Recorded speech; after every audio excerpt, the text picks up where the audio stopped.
of views. It was social media users that put many of the pieces together and gave police strong clues as to where to look. Back in Moscow, Idaho, with every day that the 4 murders go unsolved, the online investigative community is sure to grow. Each wanting to be the cyber sleuth that unlocks the mystery and solves the crime. But at what cost to the professional investigators and to the public?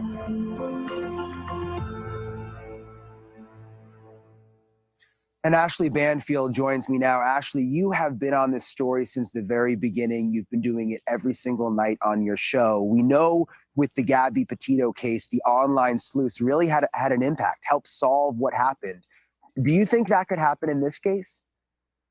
So the reality is, Brian, that every police officer will tell you when trying to solve a case, there is no detail that is too small.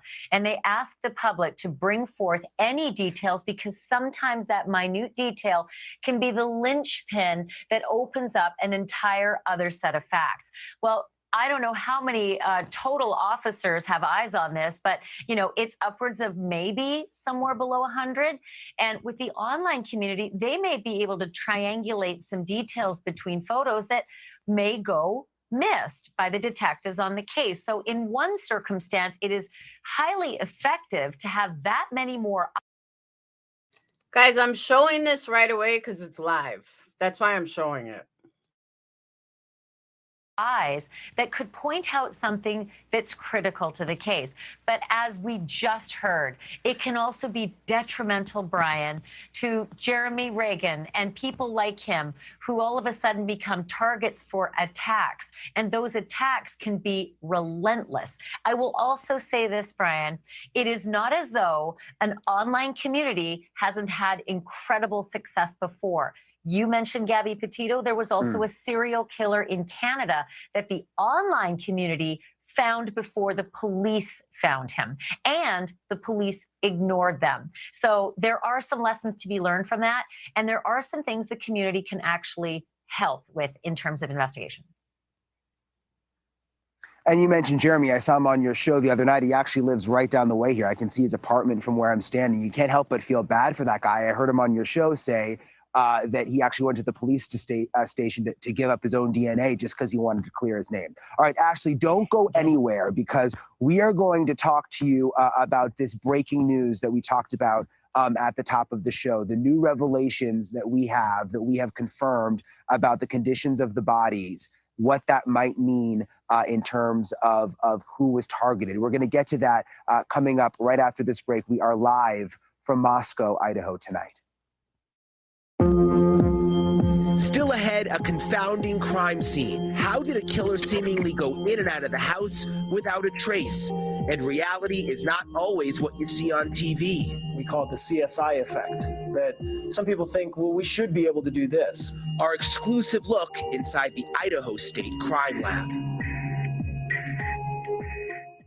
Bye-bye cough. Later, chest congestion. Okay, so while this is running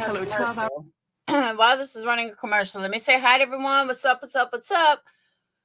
What's up, everyone? Welcome to my channel. I just want to let you guys know, if you love me, then you need to hit that thumbs up. I had 26% of my subscribers that didn't even watch my videos. So if you guys still want me here and you don't want my channel tanking, which it's slowly doing, I really need you guys to help me out here. Hit that thumbs up. Make sure you watch my videos. Make sure you subscribe.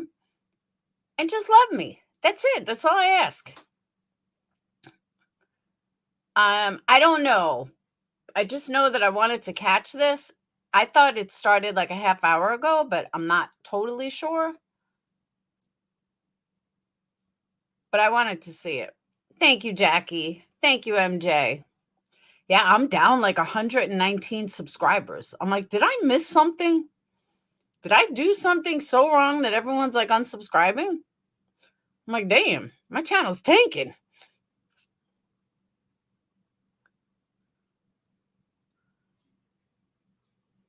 Thank you, Lynn.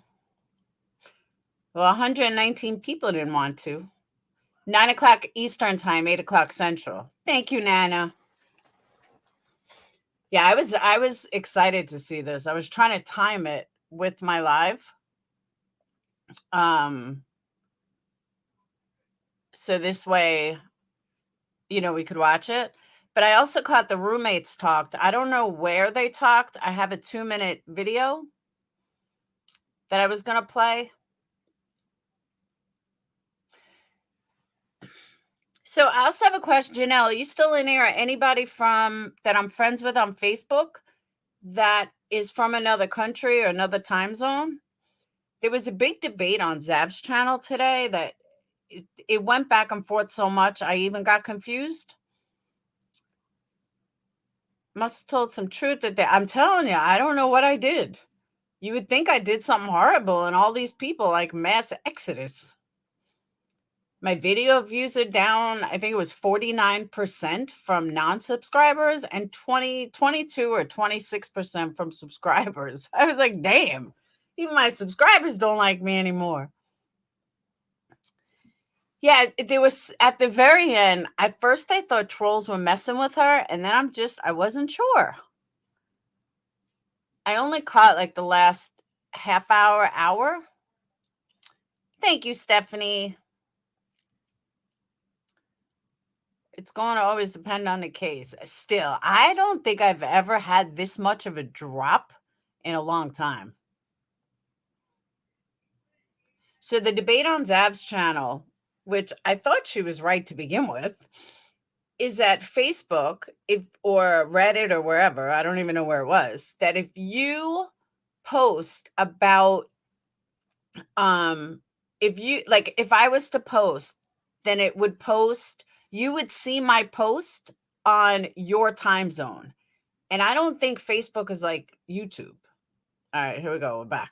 I'm going to shut up. I'm Brian Enton, live in Moscow, Idaho tonight, where we continue to look into the murders that happened in the house behind me. 4 innocent college students now 3 weeks ago. Still no significant developments, still no named suspect, still no named persons of interest. I want to bring back in Ashley Banfield. And Ashley, I've been looking forward to this because I want to talk to you about this new information that we confirmed just before the special today. The new information is that Kaylee Gonzalez's injuries were significantly more brutal. That is what I can say. Significantly more brutal than her best friend Maddie's injuries.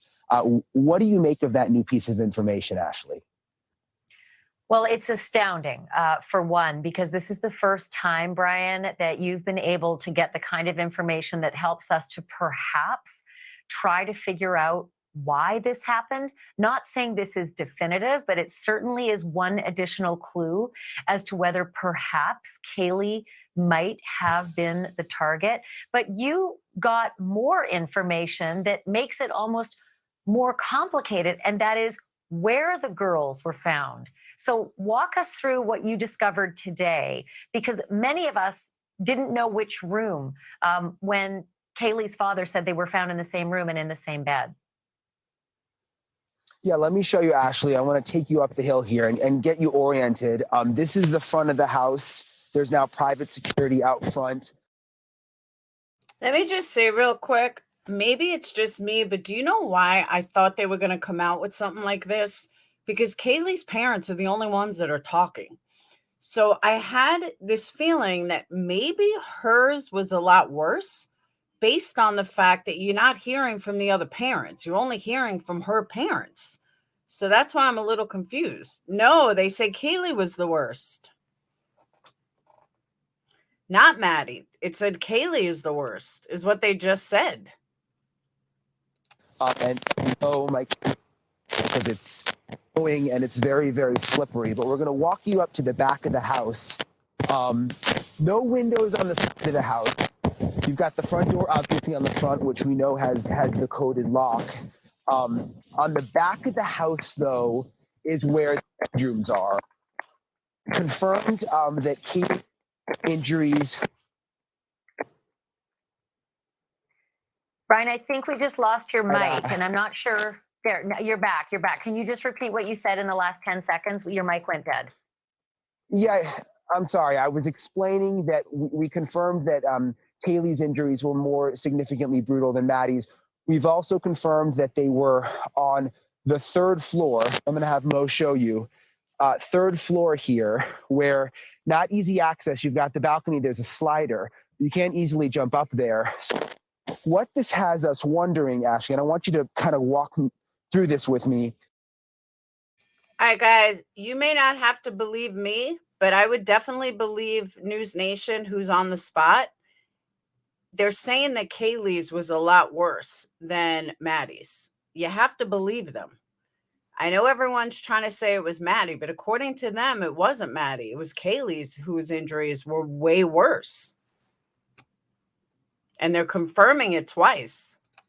If Kaylee's injuries were the most severe up on the third floor, and there's no way out of the third floor, would that mean the killer specifically targeted the third floor? Because it doesn't make any sense. Why would the killer go up to a floor where there would not be an easy exit for him?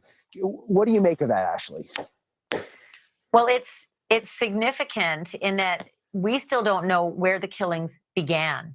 Did they begin on the second floor where Xana Kernodle's room was? And of course, Ethan had been staying over that night. And we now know that that room was the room on the far side of the house. So not the side of the house that you're on right now, on the other side of the house at the front of the house. That's Xana and Ethan's. And then did they progress to the third floor? And while your mic was cutting out, I think the key piece of information that the audience couldn't hear was which room upstairs on the third floor the girls were actually found in. That before now, we only knew they were found together, but we didn't know in Maddie's room or in Kaylee's room. And so as we look at the third floor map right there, bedroom number E, or bedroom E, is Maddie's bedroom, and it looks out the back of the house. And bedroom F is Kaylee's bedroom, and it looks out the front, but also the back where the slider is. So what did you discover about which room, Maddie's room on the left or Kaylee's room on the right? That's right. We've confirmed that they were in Maddie's room, which is also interesting. That's something that we did not know. So Kaylee's injuries were significantly more brutal, but they were sleeping together in Maddie's room. So that helps put the puzzle together. There's also something new that helped put the puzzle together, and it was on your show. It was an exclusive interview you had on your show Friday night with Xana's mother. We had never heard from her before. She called into your show.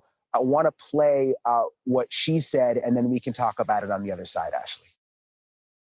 All right, before we listen to that, so the killer would not have known that Kaylee was in Maddie's room. In my opinion, and it's just my opinion, is it possible that someone was jealous that a girl was in bed with Maddie and killed her? And that's why Kaylee's injuries are 10 times worse. Jealousy, exactly. That's why Kaylee's injuries are 10 times worse. That's the first thing that I think of. Hey, Red Dragon. That's the first thing that I think of, that it was in Maddie's bedroom, because you couldn't actually, Phil, you couldn't have thought of it because we didn't know what bedroom they were in. But now we know they were in Maddie's bedroom and Kaylee got it worse. So to me, that's the only thing that makes any sense, is that Kaylee's injuries were worse because she was targeted. Hey, Sarah, because she was targeted. Like, not that she was targeted, but somebody came over from Maddie, found another girl in the bed, and just killed him. Now, my question is, if the only way out, I thought of this when they showed the layout, the only way out is the second floor. Hey, Gravy, if the only way out is the second floor and the first floor, well, that's why they had to kill the two on the second floor in order to exit the house. Because the cops lied, because they obviously weren't in bed. Only Kaylee and Maddie were in bed. This is getting weirder. Her father mentioned to me that he had just went and replaced the lock the weekend before. You said her father mentioned to you that they had replaced the lock? Yes, that he had fixed it or something. But yeah, he said that he had fixed it the week before. Hold on one second. Hey, Monica. We don't necessarily know that they were lesbian, but whoever came in to Maddie that night could have assumed that they were having some kind of an affair and killed her. Now, why would he bring a knife in? We don't know. Maybe he was seen. That's why he killed the other two. We don't know. I don't even believe the police that the other two were killed in bed if there were blood in the kitchen. Like, nothing makes sense. And the cops are lying, plain and simple. Yeah, I'm sure they were just friends hanging out. I'm saying that we don't know if the killer was, let's say, someone that's in love with Maddie and then killed Kaylee because Kaylee was in bed with Maddie. That's what I'm saying. It has nothing to do with them being lesbians, but the killer could have thought that they were lesbians. You know what I'm saying? So hey, Johnny, whoever came in and killed them could have thought that by seeing them together. Do you know what I mean? I'm not saying they were, it could be a jealous relationship, because when you put the pieces together, why was Kaylee got it 10 times or severely worse than Maddie when it was Maddie's room? It just doesn't make sense. Just to make sure the week before. Yeah. I do not think it was the house that was targeted. I believe wholeheartedly that it was those kids who were targeted. They weren't just acquaintances. These kids were like best friends. They practically were family. These kids were tight-knit. They were good friends. They were like family. They were around each other constantly. They did everything together. How could it not be a planned thing? How could it not have been targeted? Voice of Xana's mom here? Okay, so yeah, I wanted to ask you actually two significant things that stood out to me during that interview. Number one, what she said about the door locks. Number two, that she feels that, I think she put it, these kids were targeted. Talk to me about why those two things. I mean, they're new, and what do they mean? Critical. And I just wanted to make sure that our viewers knew that was the voice of Xana's mom. She wasn't on video because she's so distraught. That was just her voice that we heard. But she said that the locks had been worked on by Steve, or rather by Jeff Kernodle, Xana's dad, just the weekend before. Care Part C plan with extra benefits. What the hell was that? It just call the number on your screen. Don't cut out in mid-sentence and just went to a commercial. What kind of bullshit is that? Let me know what you think. I will as soon as this is over.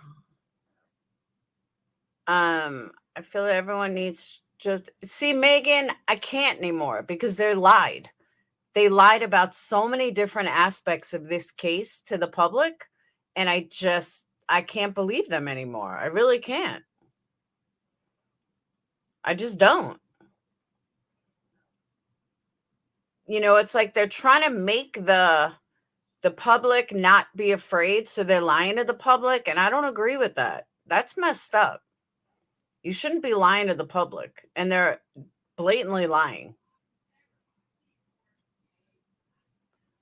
Had on an app, and it kept going in and out. Oh, no shit. I'm surprised it's actually working. Sometimes it doesn't work. And I was going to wait till it was over. I can't skip ads. No, you know what? I have an ad blocker. It doesn't matter. It doesn't work. They run this like a TV show.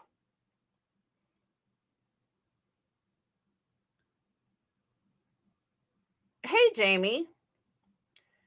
Anyone heard Kaylee ex-boyfriend's whereabouts? I heard he played video games all night. No.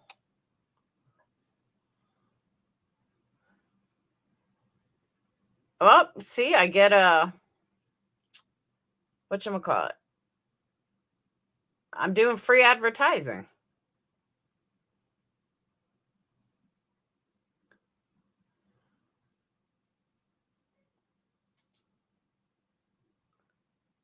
Girls are off all night. I'm probably going to have to remove this video. All right. We have been outside this crime scene for a week now, and there are a lot of questions about the evidence inside and what actually happens to it. And just last night, we were standing in this spot. We're pretty much here all the time for the most part. We saw detectives walking out with brown bags in their hands, but we still don't know exactly what was inside. It was an interesting development, though. There were some very, very large bags, and it seemed like they went in to gather some kind of evidence and then came out about an hour later. Idaho State Police Forensic Services, they're pouring over what has been taken from this scene. They've been in the home multiple times. News Nation got an exclusive look at the state crime lab. Alex Capriello joins me live now. Alex, you know, there's so much frustration among the community. So many people are wanting answers quickly because, you know, you see the TV shows. They think that they can get these results fast, but it seems like it really does take quite a bit of time. Right, it does. That's exactly what we learned from the Idaho State Crime Lab. The fact of the matter is that this is an incredibly complex crime scene. And obviously, with the killer still on the loose, every bit of evidence is crucial to try to crack this case open. The knife, the incredible amount of blood, and the complexity of a bustling home with plenty of visitors. The forensics team is on a case like few others. It's so very complex. We're not talking about a person that just randomly walks up on the street and stabs somebody and walks away. We're talking about 4 individuals here. Forensics professor and Body Bags podcast host Joseph Scott Morgan also taking note of how the murderer slipped into the home on Moscow's Kings Road. No broken windows, no broken doors. And for the investigators, that's a big piece of information. It goes from, if you're looking at a potential suspect, what level of familiarity did they have with this environment? Did they feel comfortable in it? Did they know their way around? Would they say, you know what, maybe I don't want to go in the bottom? Keep in mind, the 2 people that live downstairs, they didn't die. And also in this case, a complicated stew of DNA from the roommates and, as a hopping college house, many guests. It'll spin, it'll inject the blank, it'll spin back. News Nation getting an exclusive look inside the Idaho State Crime Lab outside Boise. So this is the DNA casework lab. Ready for the complexity of this case and others. The lab demonstrating for News Nation how elimination fingerprinting works for cases with a crowded home or in a car with passengers. You can see that's a really nice print that you left on the glass. But Idaho's Director of Forensic Services reminds the public, speedy and slick TV evidence processing is not the real deal. We call it the CSI effect. Some people think, well, we should be able to do this, but the technology doesn't exist for that yet. Time certainly moving slowly back in Moscow with the decision to tow the victim's car weeks after the murders. Wherever it is they're storing them, I hope that it would be at the Idaho State Crime Lab, because at crime labs, they have actual evidence processing garages. At that scene, what did they have? They had a piece of yellow tape worn around that was providing security. One solid tip, bolstered by the careful processing of a single clue left behind. The best hope to find justice for 4 young lives. Just fascinating to see inside that crime lab, the work that they do behind the scenes. Explain to us why this in particular is such a complicated scene. Right. Well, I kind of briefly mentioned it in the story, but when you think about it, I mean, just look at it. It's a rather large house, first and foremost. 3 stories to it. That's a whole lot of evidence for investigators to comb through. And then not to mention just the proximity to where it is on the college campus, frat row. Obviously, some of the fraternities and sororities are just about 200 yards away. We're told that this was a place where people partied, people socialized. And so that's a whole lot of people that are coming in and out of this home, which could really muck up and blur some of those lines and that evidence in there. And I know police are remaining tight-lipped for the most part, but do we have a time frame when more? I'm sorry, but you know what I find funny? That Brian Enton is doing a great job, but he's looking at the guy he's speaking to, and the guy that he's speaking to keeps looking at the camera with all, like, you know, dramatic hand movements. I don't know. I just found it funny. More of this evidence could come back, the testing? Well, this is the benefit of actually being able to go to the Idaho State Crime Lab, right? We were able to ask them that, and they told us that they've already processed some of this evidence and they've gotten it back into the hands of the detectives. So right now, information is coming in and they are processing new information, but obviously this could take weeks as like I mentioned, a lot of evidence to comb through. Thanks so much, Alex. Yeah, it's just fascinating to see inside that crime lab. It's not often that you get to see inside a crime lab like that. So we've still got more to come. Alex mentioned it, still evidence being taken out of the house. You saw the brown paper bags. We got that video yesterday. This is all so active. More coming up after this break, live from Moscow, Idaho. But do you know what makes Brian a great reporter? He's natural. It's no different than any other industry. Recording, communications, music, you have to be YouTube, you have to be natural. If you're not natural and you're putting on a show or you're lying to your audience, they're going to find out. And then you're going to end up with nobody. And that's what in my opinion, what makes him a great journalist is he's just natural. He doesn't try. He's very interested in what he's saying. It's not phony. He doesn't have a drama effect. He's just him.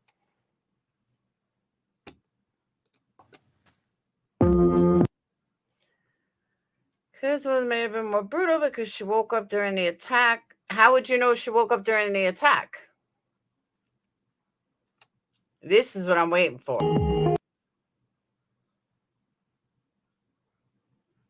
That's what I'm waiting for.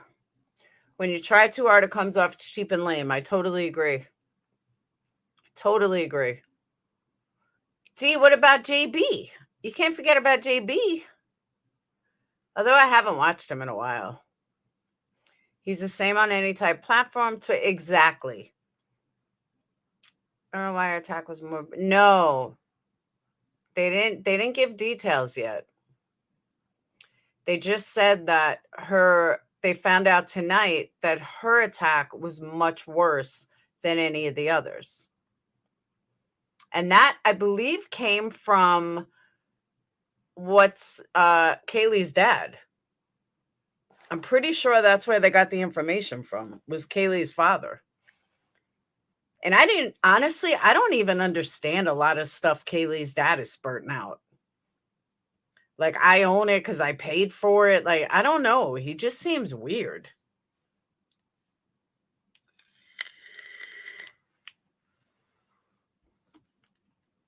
Banfield got old looking all of a sudden. I don't know. She just seemed like she got old. Like, I'm one to talk. 1 month from today, I'm getting old. JB, my son. Yes, Quinny. You big meanie. Right, D-Life? He does. He seems weird. I mean, maybe he's like this normally. Yeah, I wouldn't see Brian and spitting it at anyone. Good point, Jenny. Right, Shelby? She does. She looks old.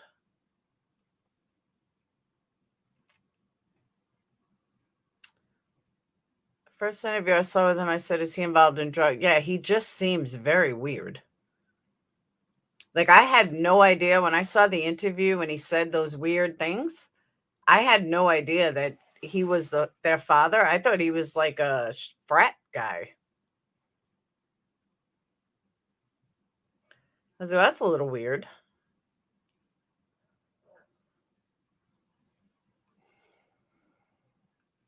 See, but I'm going to go with a lot of these defensive wound comments. We don't know. What reporter spitted someone? None. I'd be super mad too.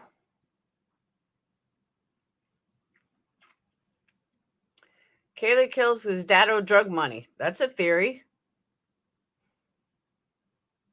But why were the rest of them killed?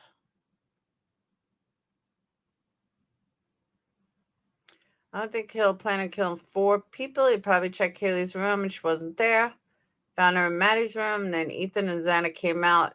See, but that's where the police lie, Cinnamon Bear. According to the police, they were all killed in their bed.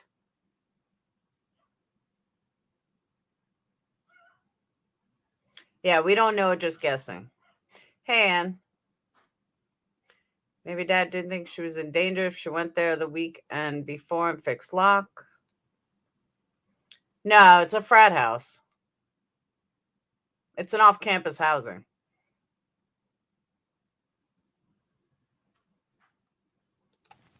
Welcome back. There has been so much information floating around for the past several weeks about this case. Some of it is true, some of it has obviously been rumors, and a lot of the talk has been focused on whether Kaylee Gonsalves may have actually had a stalker. I asked her family to clear that up. Can you talk a little more about, a lot of people have been wondering if Kaylee had a stalker, if that was really true? I said this, she's a pretty girl, her friends are really pretty, so them attracting attention was pretty common wherever they went. So I think she attracted attention, whether that's a dedicated person following her around, maybe not. I do believe that the officers looked in it, and I believe what they said, that there was no evidence there. Are you confident with the way they're investigating? I think it's hard to say this way or that. They're obviously holding it very tight to chest, which could either be a really, really great sign or a really, really bad sign. And I think depending on not even the day, the hour, especially my dad and I, we go back and forth between they got this and kind of falling apart a little bit and, you know, really looking at specific events that have been strange or maybe should have been looked into more in our eyes. And it really is just so heartbreaking what that family has been going through. I thank them so much for trusting me and allowing me to come into their home and talk with them. It's so easy to get caught up in the investigation, all the new nuggets that come out with things. But behind the scenes, this is really about the victims and it is about their families. The pain that is even worse because the killer is still on the run tonight.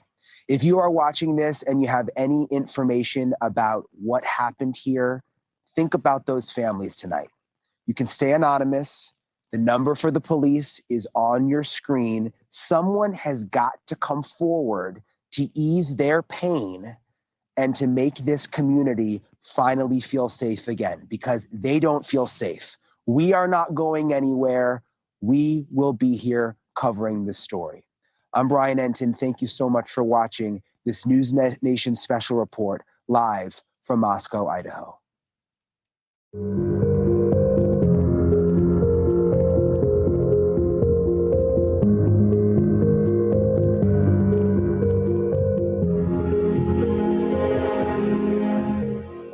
Mucinex Night Shift at your worst. All right. So after it starts, after a program, after it cycles a little, I can go back and watch the first half hour with you guys because I didn't see the first half hour. Janelle, you said that video. Where is, where's that whole interview with Brian Enton and the parents?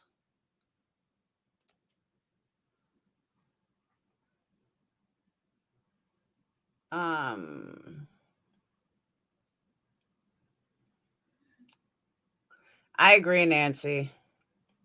Tom, that picture's 20 years old. All right. So now this I found right before I remember that they were going live. Tell me what you guys think. Oh, hold on.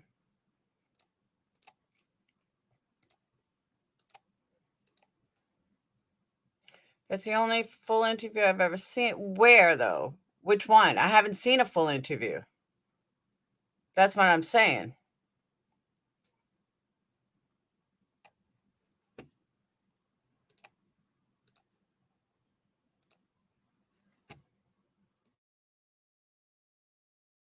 Gruesome killings, and investigators still have very few answers. But as the search for a suspect continues, we are finally hearing from the two surviving roommates who were inside of that house on the night that the 4 University of Idaho students were stabbed. Correspondent Alex Capriello live for us in Moscow. And Alex, what is the latest from police tonight, and what did the roommates have to say? Natasha, good evening to you. It's been a quiet day today here in Moscow. The police have said they're not going to be releasing any more information unless it's been thoroughly vetted and it won't harm this ongoing investigation, which of course is really tough news for the families of these 4 victims who are searching for any new development in this case.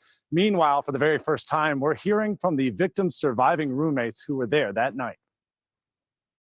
For the very first time, we're hearing from the two roommates who survived that deadly night exactly 3 weeks ago. Bethany Funk and Dylan Mortensen wrote heartfelt statements about their friends, which a youth pastor read publicly and shared with the world. One of those surviving roommates, Mortensen, wrote, "I know somewhere Xana and Ethan are together, keeping each other company, watching us and telling us it's okay and that we have each other. Maddie and Kaylee, the inseparable duo, the two best friends that were like sisters." Over the weekend, investigators could be seen re-entering the crime scene. Through the window, we watched as they handled evidence markers. Later, they left the home carrying large brown paper bags.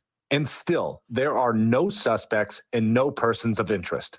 In an interview with News Nation's Brian Nenton, the family of Haley Gonsalves say it feels as if the police rushed to clear names from their suspect list. I just feel like there's been a couple individuals that were cleared very fast. That may not, maybe he shouldn't have been. The police on Saturday dispelled circulating rumors of potential suspects. That includes the two surviving roommates, a man caught on camera close to the girls that night at a food truck, a rideshare driver, and an ex-boyfriend. And Natasha, one of the issues that these families tell News Nation is that the police just haven't been very forthcoming about the alibis of these people that were once perhaps listed as people that they might want to pay attention to, but have been cleared right now by law enforcement. So that really leaves these families to really wonder and speculate about the level of due diligence that's going on with this very quiet investigation. Natasha? All right, Alex, thank you. And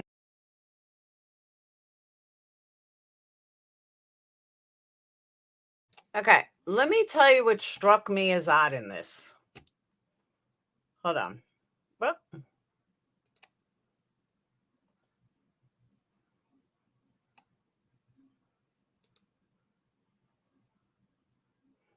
we do want to turn now to the latest in the. all right.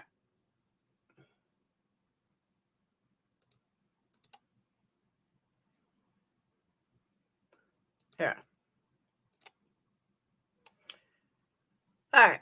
So the roommates say, "I know where Xana and Ethan are together, keeping each other company, watching us and telling us it's okay and that we have each other. Maddie and Kaylee, the inseparable duo, the two best friends that were like sisters." Okay.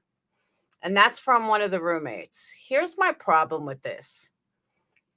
If 4 people were murdered in the same house as me, I would still probably be in a mental institution. And I would keep asking myself, why did they go? Why didn't they kill me? Why am I still here? Why am I alive? I don't know. It just seems odd to me. I know it's been a couple of weeks, but it just seems a little odd to me of how calm they are and saying, "Oh, well, they're probably together and they're looking out for us." Dude, people were murdered, brutally murdered while you slept downstairs. I have a hard time thinking that just in a couple of weeks later, you can be so nonchalant. You would have survived. I would have, I don't know what I would have, but I would probably be in a loony bin. I don't think that I could mentally comprehend that happening. I really don't. I think that survivor's guilt would kick in. I think sheer trauma would kick in. And I just don't know if I could be so blase, a couple of weeks later, like, "Oh, they were invincible and they're together in heaven." I don't know. Maybe I'm wrong. Maybe I shouldn't be thinking this way. But I just feel like it's kind of weird that they're so like, "Yeah, they're together. La la. I'm a therapist and I'd be a locked unit. Thank you." That's what I'm saying. It just didn't seem right that they would be like so blase. I don't know. That's just me. All right, let's see if we can back up News Nation yet.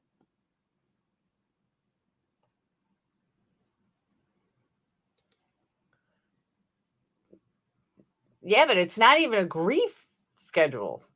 I mean, come on. 4 people were murdered. Absolutely brutally murdered. right above them. I don't see how you come back from that. I really don't. Okay, is this the Fox? This is the Fox one. Okay.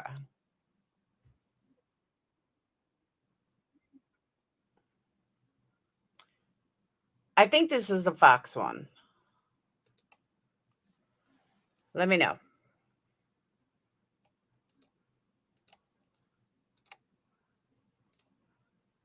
It says it is. I haven't played it yet. Yeah, had they not hear anything? I don't know. It just seems weird. Been left in limbo, left with more confusion and more questions. We are on the hunt for answers for them. Moscow deserves answers. The students of the university deserve answers. These 4 young innocent victims deserve answers, and so do their families. So let's start there. Joining me now on set, the parents of Kaylee Gonzalez, Christy and Steve Gonzalez. Thank y'all so much for being with me. You guys have been so transparent and strong for the public.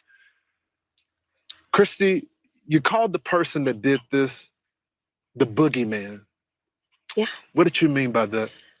It's literally like what nightmares are made of. Like when you're a little kid and you think of the boogeyman, that's just how I feel. Like that's just the horrific details of everything. Them just having a good time, going home and going to bed, and that's happening to them. Your best friend crawling into bed. Just crawling in bed. Every and girl the in boogeyman America comes. knows what that's The like. boogeyman doesn't, meet you at McDonald's. I mean, the boogeyman comes and snatches you out of your bedroom. Steve, we've been talking. I've been talking to folks in the community. You said something that stuck with me. You said, until this person is caught, you can't sleep in your bed. No, I can't just lay in my bed and do nothing. That's not the way I raised my family. That's not the way I raised my girls and my son. You don't be a victim. You stand up for yourself and you do everything in your power to make sure people hear you. And they're gonna hear Kaylee. They're gonna hear Maddie. They're gonna hear these. The other two as well. Yes. I'm careful saying anything about them because I need to be careful because I can't speak on somebody else's child. But these 2 girls, I'm not trying to be a glory hound, but these 2 girls, I'm going to do what I can do. And we're not being victims. We're going to fight. We're going to figure out how to make sure that we hold everybody, accountable, and we keep eyes and attention on this and get this thing resolved. Steve, you have made it very clear to our audience that you are supportive of law enforcement. You support the investigation. But recently, I've been watching and talking with you, and you're getting frustrated. What does that frustration come from, sir? It puts certain people between you and the officers that are making things happen. And those people are like lawyers and they don't want to say anything. And they don't have the guts to come up and be alpha and be like leaders and say, hey, we might say something that's wrong. We're going to take that hit. So the officers, they look me straight in their eyes. The lead detective looked me in his eyes. I have no doubt he's working as hard as he can. But somebody isn't communicating. There's nothing being released. It seems like they're trying to suppress the story. We want to put rewards out there. Like, don't do that. Yeah, I get it. Your town doesn't want to have reward posters posted all over when you come and you do your rush. You're not going to get a lot of students if they see those things. But this community is not going to heal until this guy's pulled. Can you tell me why they don't want a reward? Thank you, Winter Blue. 911 caller reported an unconscious person. Yeah, I don't believe that. I truly don't believe that. I don't see how they could say it was unconscious. That's Winter Blue. I've been saying the same thing. I've been saying that for weeks. How did they not see the blood? That's why I said the cops are lying. The cops are full of shit. But what's interesting here is, and I agree with you, Debbie, like, how do you not, how do you sit down for an interview? But why don't they want a reward? I don't get that. Why wouldn't you want a reward up? And I would do it anyway. That's my kid. I want to find out who killed my daughter and her best friend. I don't know. It's whacked. Off the streets. It ain't going to happen. Think it through. It's not going to happen. He has to be off the streets. We all are working for the same thing. When was the last time y'all heard from the police? Thursday. Thursday, we looked at our phone records. We want to be accurate. We don't want to sell anyone out. About 3 o'clock on Thursday. And did y'all get an update from the police about the investigation? There was nothing. We have no updates for you. There was no update. They needed me to sign a waiver form so that they could investigate something. Some mail. That was mail related. So we're working with them. We're not selling them out. We love our law support. The FBI, everybody that's here. We just have no information as family, and it gets tough day after day after day. I mean, every day you just wake up and think today's the day. We're going to hear something, and you see these, oh, there's a break in the case, and it'll just be something stupid. The sixth person on the lease that was never there. Stop playing games. This is serious. These are people's lives. And You know what? Let's make that loud and clear. They're watching Facebook. They're watching YouTube. Stop putting clickbait fucking titles that are getting them excited only to be let down. And that's exactly what they're talking about, in my opinion. Stop with the fucking clickbait titles, because these are real families who watch your stuff. this is the future of this community. There's going to be 10,000, 15,000 kids that come into this community next year, or they don't. So I'm serious. I had the opportunity to speak to some of my sources, and I've been told that there were differences in the way that the victims were killed. Some were more severe than the other. And this week we heard the target attack walk back and then reverse it back to it being a target attack. What can you tell us about the targeted attack? They have told us that it was targeted, but they told us they can't tell who. We asked specifically, and they said, we'll try to get that information to you. And they got back to us a day or so later, and they said, we're sorry, we can't give you that information. But then a day later, we saw in the news that it was not targeted, or they think the whole house was targeted.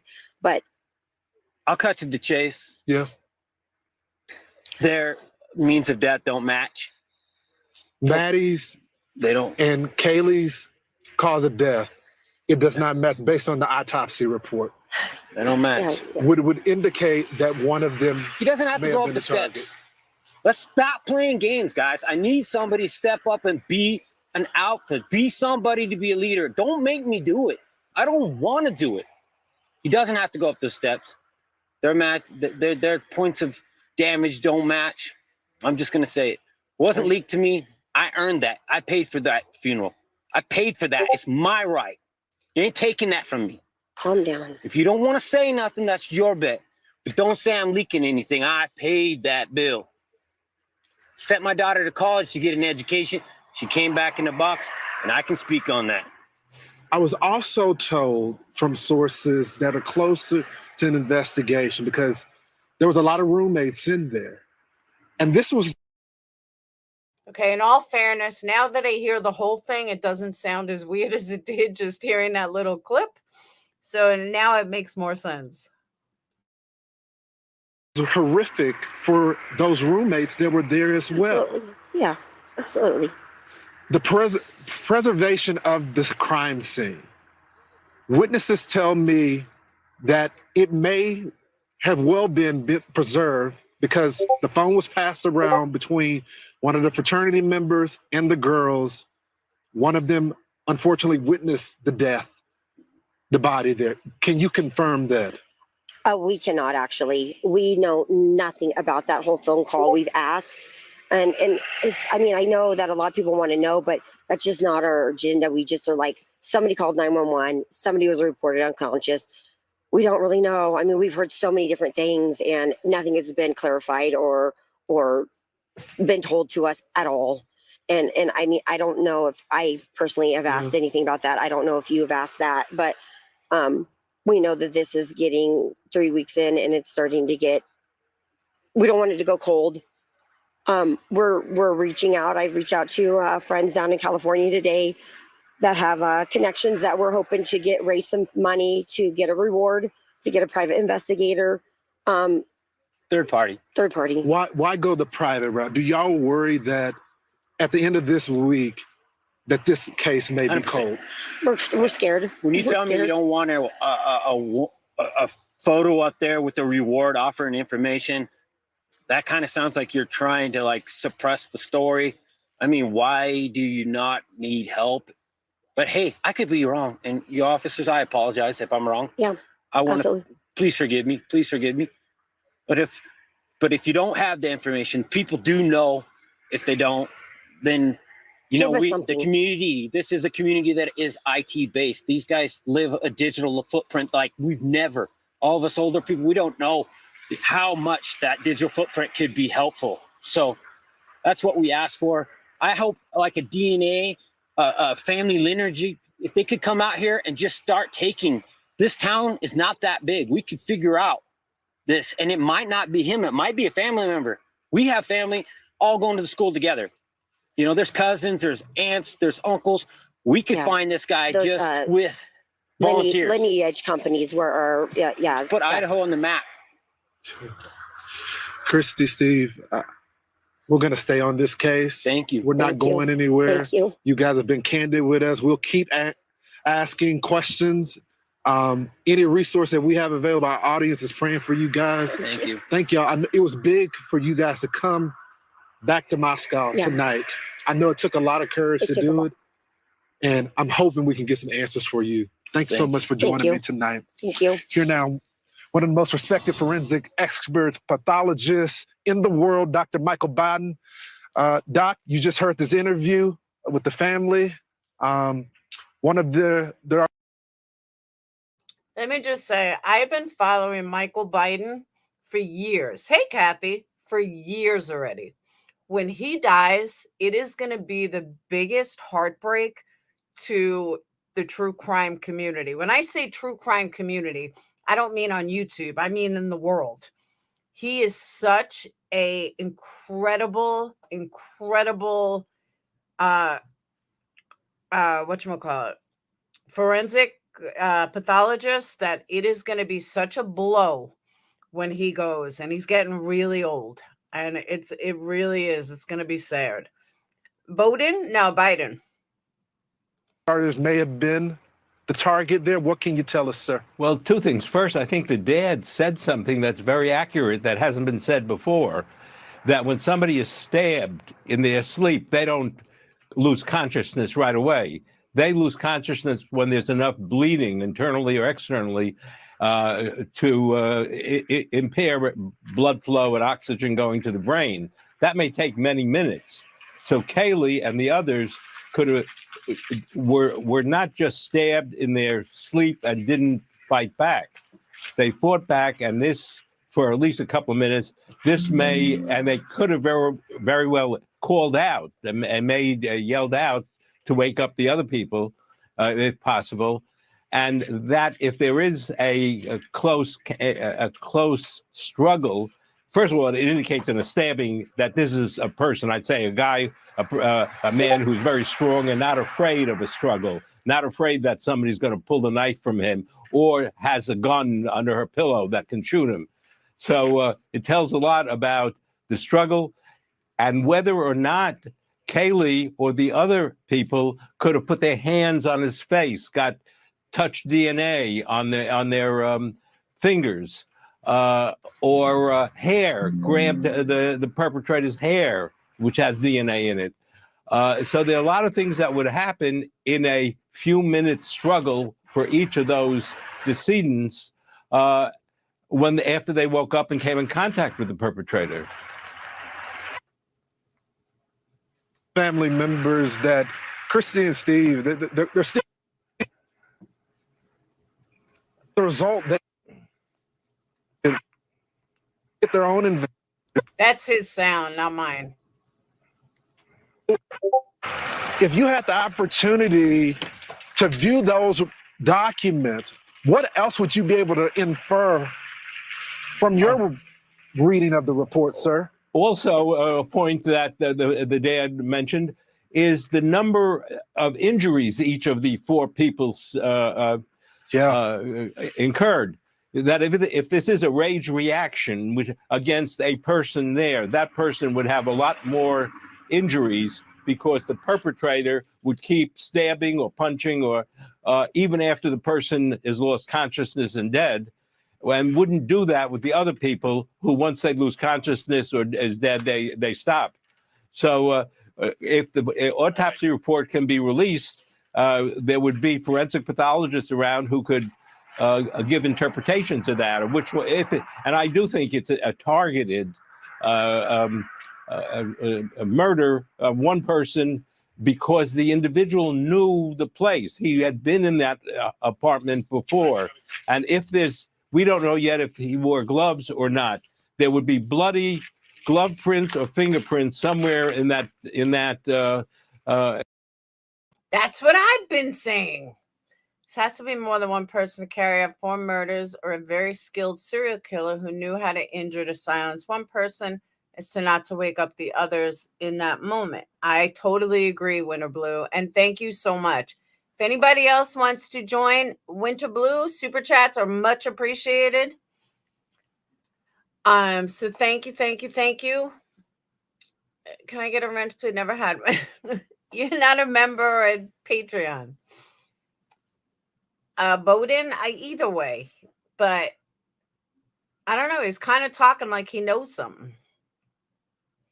But I've been saying this from jump. I've been saying this, that he would have to have prints somewhere. They would have, even with gloves, they would have some kind of print somewhere. I've been saying this for 3 weeks.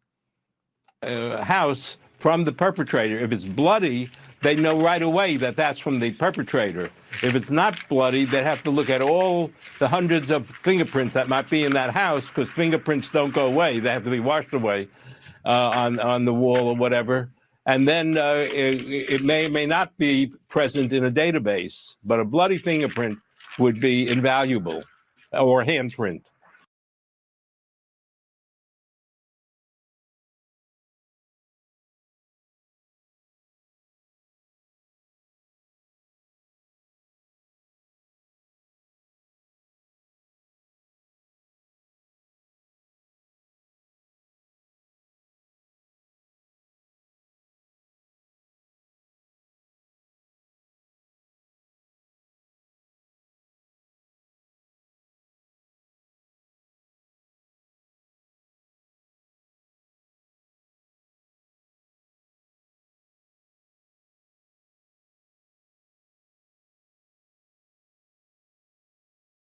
You didn't hear any of that. Oh my God. All right, let me start over.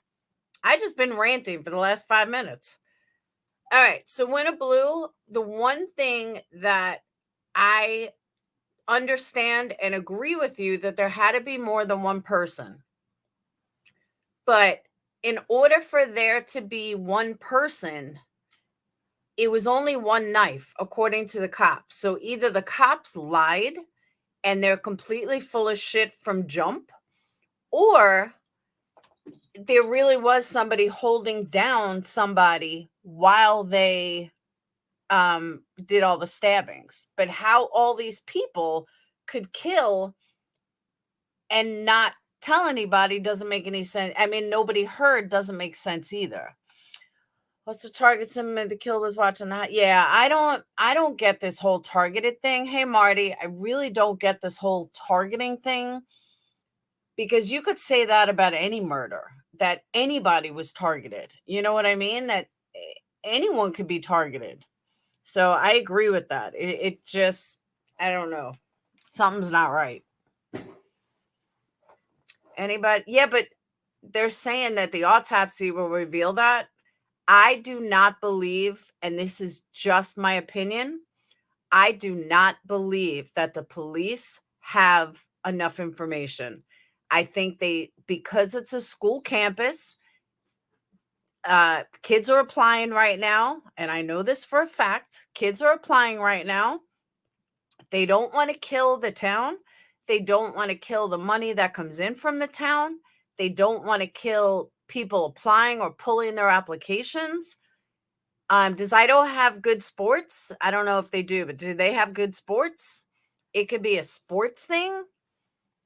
I don't know that, but I just think that this is a, for lack of a better word, a targeting against, like they just want to make it out like they got it all. They got it all under control. They have it all under control. That's how I see it. I know I was muted, but that's how I see it. We don't know if Kaylee was a target. It could have been Maddie was a target. We know Ethan wasn't the target because he didn't live there. He's the one person we know is not the target because he didn't live there. He was there with his girlfriend.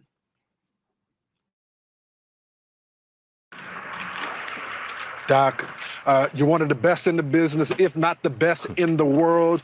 Your insight on this case has been invaluable. Thank you so much, sir. Thank you, Lawrence. Also with us, you got it, brother.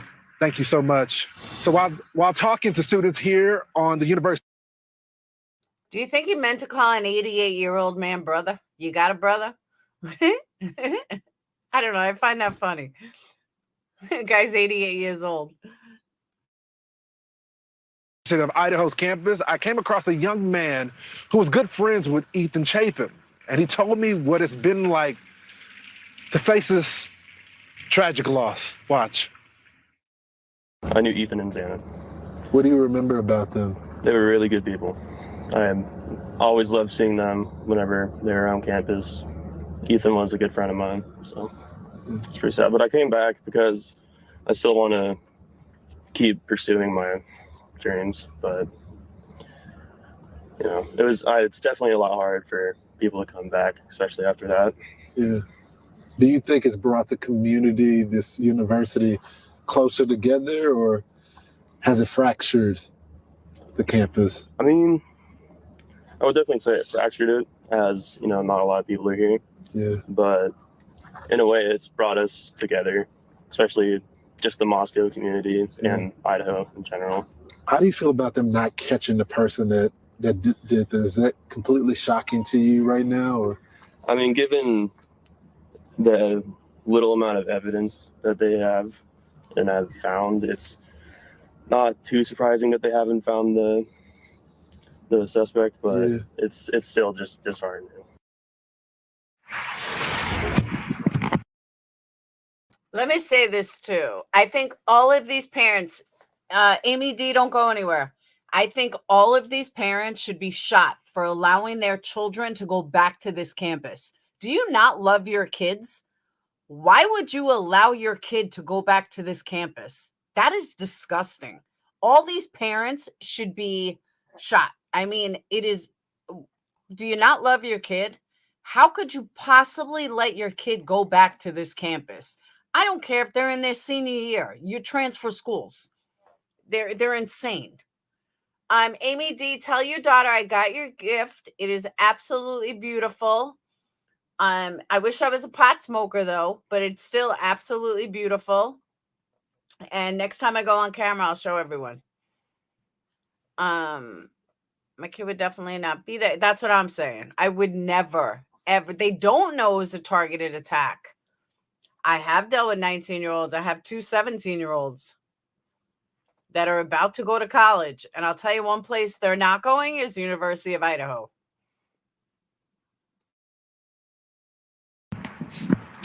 Just tragic. Joining me now, former inspector for the NYPD, Paul Morrow. Paul, you've been going through the crime scene with me. You've been talking with sources with me. One of the things that struck me this week is the back and forth. And you heard the passionate interview from those families. They're desperate. But when you have a prosecutor that is saying, yeah, that's what I've always thought when it blew. One person murders, the other one holding them, or making sure that they're not saying anything, because we do know there was, according to the police, there's one knife. One knife. Hey guys, someone else can super chat. Winna Blue's doing all the super chats. Feel free, don't be shy. Saying one thing, right, and the police department saying one thing. Why does that happen? You're a lawyer and a cop. Right. Explain to us what that means. So the reason this matters is there's a couple of things. Oh, it's a hat clip? I thought it was a roach clip. To me, it's a roach clip. First of all, the optic is that the two officers are not on the same page, right? And so there's the public confidence issue. Personally, I'm more concerned with the idea that does that mean that operationally they're not lashed up together? A long-term investigation like this, you need the prosecutor with you as a investigating officer. They're going to have to do search warrants. They're going to have to do subpoenas. They're going to have to drop all kinds of legal process on cyber stuff. Some of the stuff that Mr. Gonsalves spoke about. You got to dump the phones. You got to dump the Wi-Fi. You got to dump the cloud. You got to go for the financial investigations. All of that stuff needs legal process. The prosecutors bring that investigatory power to the table. They're a great ally. And you just hope that they're both singing from the same sheet of music. So I want to put up this statement up on the screen, and you really brought this to my attention. The police department released a statement saying that the official responses will only come from them. Right. But the prosecutor is the chief law enforcement officer for the county. They are going to be the ones that, when we catch this madman, hopefully, right, they're going to have to try that in court. So do you read anything into that statement where they say that every official statement comes from them and not the prosecutor? Hopefully not, but that's where this optic is coming from. The thing is, as an investigator, the human impulse, and this is very true for cops, they want to put their case together by themselves, put in a nice, neat bow, bring it to the prosecutor's office, drop it on the desk, and that's how it goes to court. I learned a long time ago, early in my career, having that prosecutor with you the whole time, from the beginning, or as early as possible, especially in a complex case that's going to be ongoing, it's going to save you a lot of grief. The risk is to show up at the prosecutor's office on the last day, here's the case, and to find out this is inadmissible, you did this wrong. That's the last thing you want. Now, I'm not saying that that's what's happening here.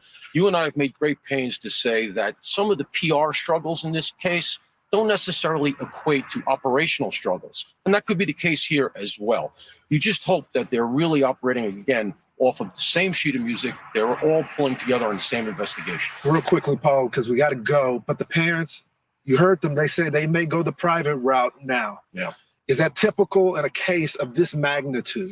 I haven't seen it. I'm not sure when you consider the fact that you have something like 40 FBI agents, you have all this help from the Idaho State PD. Obviously, the Moscow PD is in this thing as full blown as far as they could go. I'm not sure what a private investigator is going to be able to bring to the table from outside of this. But look, I understand the families are very, very concerned. They've taken this terrible hit. And I just hope that this gets solved for their sake sooner rather than later. Yeah. Paul Morrow, you've been great. You've been a great contributor for LJ Cross Country. Thank you so much. So up next, I spoke to the University of Idaho students who stayed on the campus and what concerns they may have. Why did they decide to stay after this horrific killing? You don't want to go anywhere. More cross country. Because they're idiots. That's why. Only idiots stayed on campus. Hey, Super.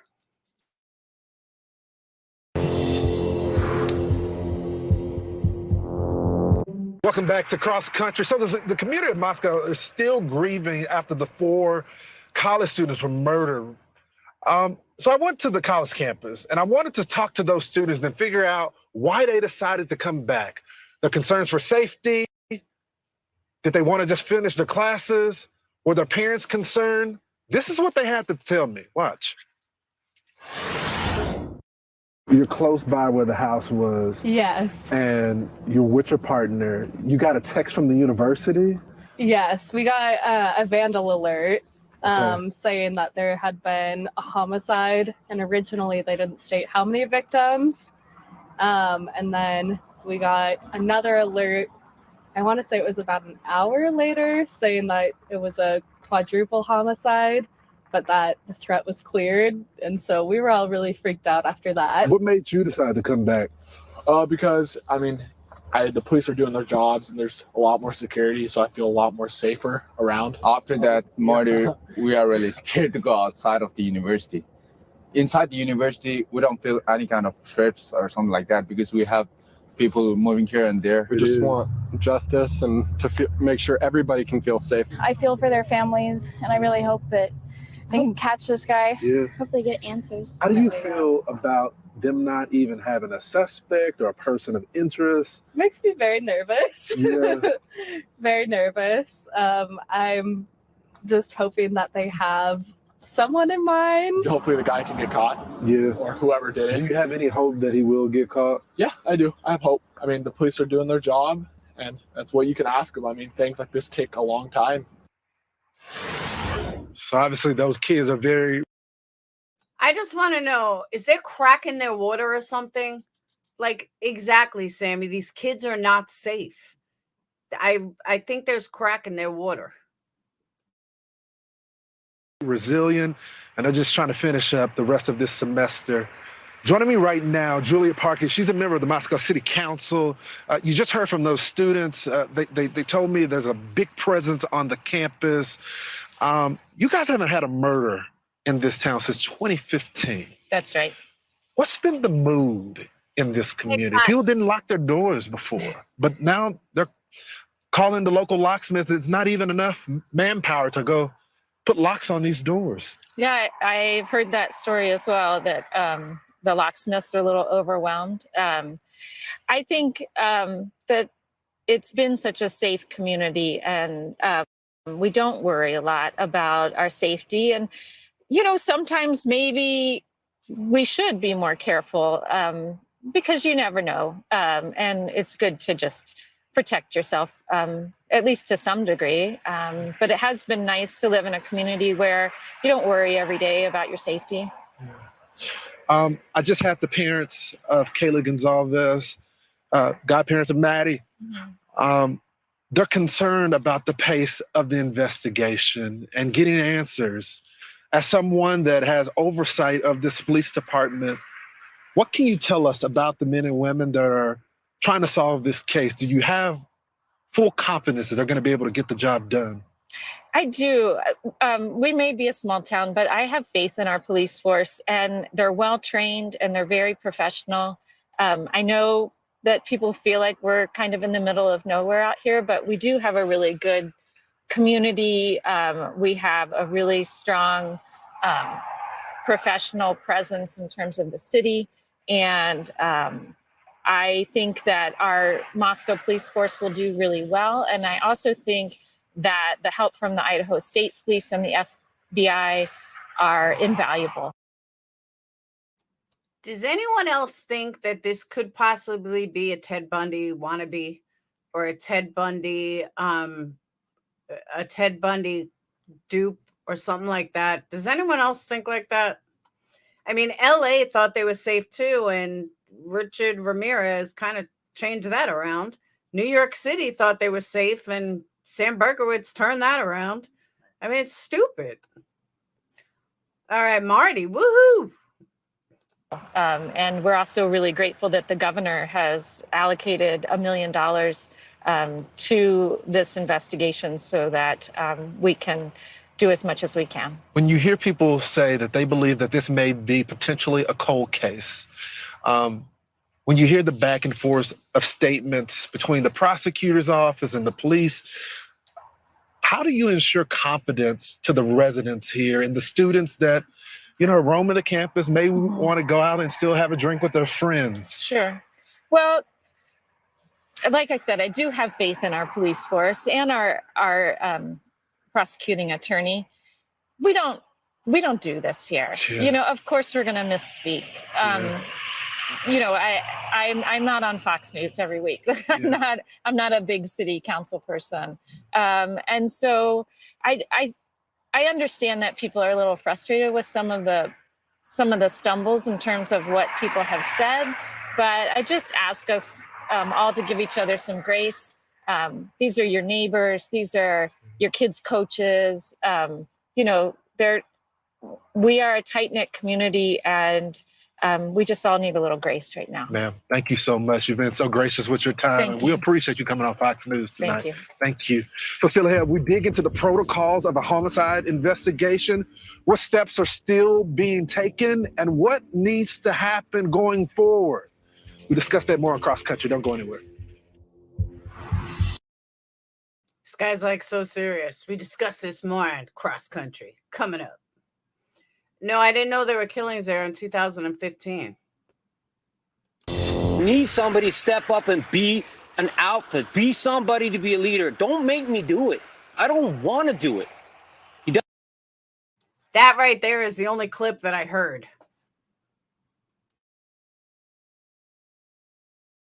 And I was like, what the hell is this guy talking about? Doesn't have to go up the steps. Their points of damage don't match.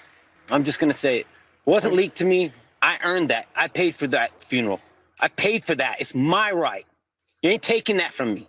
Calm down. If you don't want to say nothing, that's your bet. But don't say I'm leaking anything. I paid that bill. Sent my daughter to college to get an education. She came back in the box, and I can speak on that. That was Steve Gonzalez passionately talking about the investigation. So there's been a lot of talk about how investigation takes place, what's going on behind the scenes. What do these investigators do? And what does it take to build a case to present in court? So let's talk to the man himself, Ted Williams, former DC homicide detective, criminal defense attorney, Fox News contributor. Ted, you heard the interview with the family. You heard the passionate calls for justice from them. A lot of people in the community are concerned. They don't know what's being done behind the scenes. It seems very quiet. So take us behind the scenes of an investigation like this, sir. You know, let me just say, first of all, Lawrence, my heart goes out to that family and to the family of all of these victims. They want something done yesterday. We watch, unfortunately, television, and we believe that you move at Perry Mason speed when it comes to investigations of this nature, but that's not true. What is happening?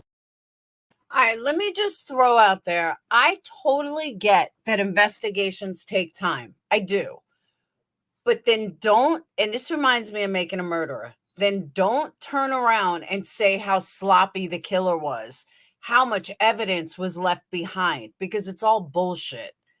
And that's, I think, what's pissing the parents off and pissing everybody else off. And same thing that pissed us off about Making a Murderer is when a lawyer or a cop comes out and says they were sloppy, they were this, they were that.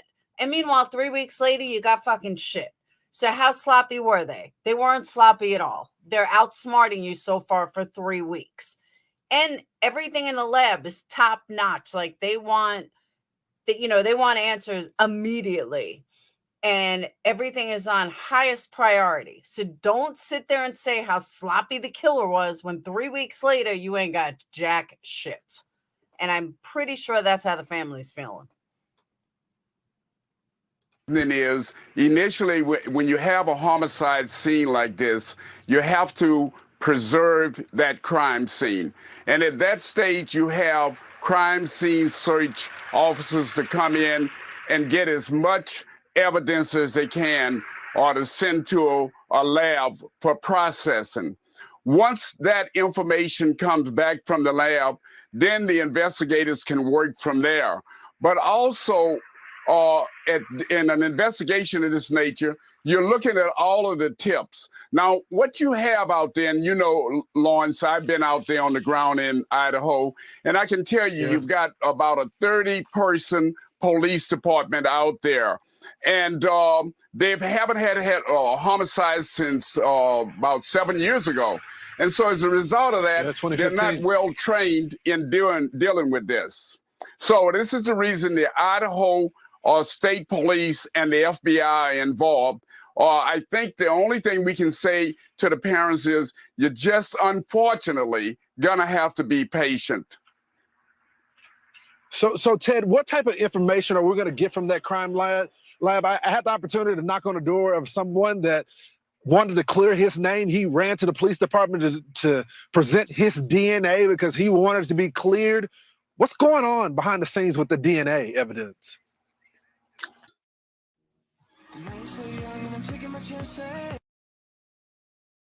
You know, when I saw this end on ICML, I thought it was crazy that someone flipped to Fortnite, but he's right. For some reason, I don't know if this guy hacked the system, but yeah, it cuts out and it goes to this guy's Fortnite. Don't know how. We got the killer. He's right there. Comenzar is the killer. And he plays Fortnite.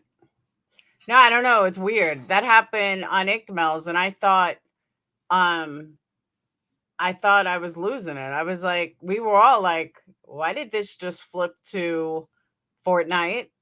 And then I thought maybe he accidentally hit something, but no, he didn't. Hey, Coffee, this just on there. That's weird. But there's something else I want to show you guys. I found this earlier. Does it mean anything? I don't know.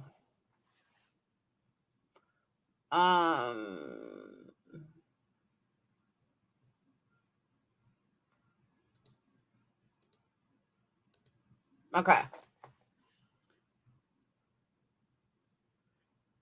Let me put it in words so you guys can, so I can make it bigger.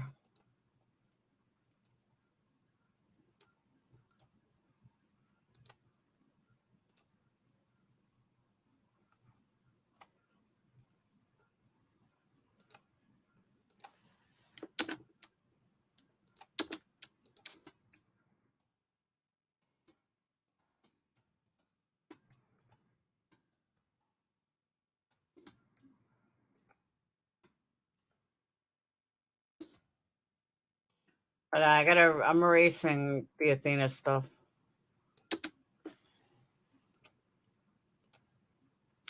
All right. So this was left on a Reddit post about an hour before I went live. Whether it's true or not, nobody knows, but this is what was shown.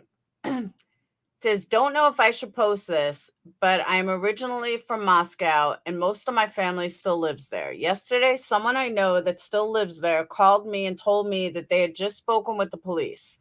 Long story short, he works with a guy who had for months been wearing a hunting knife to work on his belt and was asked not to bring it to work anymore. And the guy made a big deal about it, refused, and continued to wear it to work. Then after the murders, he no longer wore the knife to work. When asked by coworkers where the knife was and was asked to produce it, he refused and threatened to sue for harassment. In addition, this person was known for being punctual and not missing work, and would even come in on days not scheduled. The day and the week after the murders, he was a no-call, no-show to work. And lastly, the night of the murders, he was in the vicinity of the food truck at the same time the victims were.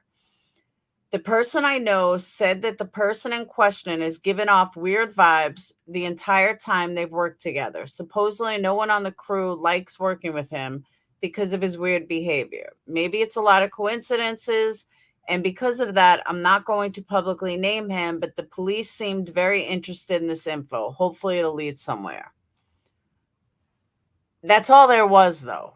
And a lot of people are not sure if they believe it, if they don't believe it, if they do believe it. But it's just kind of interesting. When you follow the thread, some people say he's full of shit, but who knows? You just never know. Let me see.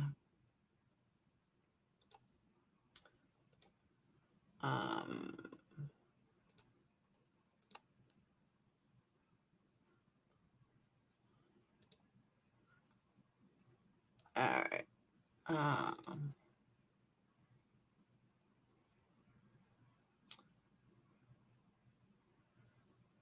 Now, to go through Reddit, I don't know if you guys can see it. Some people saying, why doesn't Jack volunteer his DNA? He's got to know the suspicion surrounding him. Why does he not volunteer his DNA like the neighbor guy did? I sure would if I was innocent. Then again, he knew the other roommate who survived, so it's plausible that he had been in the house before. Who knows? He seemed strangely silent. Hoodie guy is not a Sigma Chi guy. Second-year student at University of Iowa studying business. I'm originally from Boise. Have worked for many different businesses during my teenage years. Hope this sub has served a place of discussion. Haven't seen it discussed anywhere. During the memorial of life, Kaylee's dad talks about the loss of his 2 girls. Mom corrects him 3. And then he says a name that I think was just a combination of Zaina and Ethan, then calls Ethan Nathan. I was raised by a single mom. She passed 2 years ago, and she was close with all my friends. So that might be why I'm finding this so strange. But even if her dad was unaware of the other victims' names before the murder, surely he'd know their names now. I wouldn't look too deep into that. I don't think that's anything to worry about. And Reddit just goes on and on and on and on. Oh, here we go with the soapbox findings. Can't do it. New information gathered from Banfield. That was 2 days ago. There's just tons of stuff.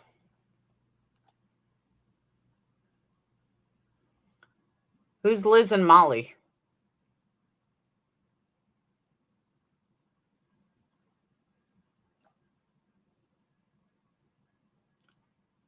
Not related to homicide.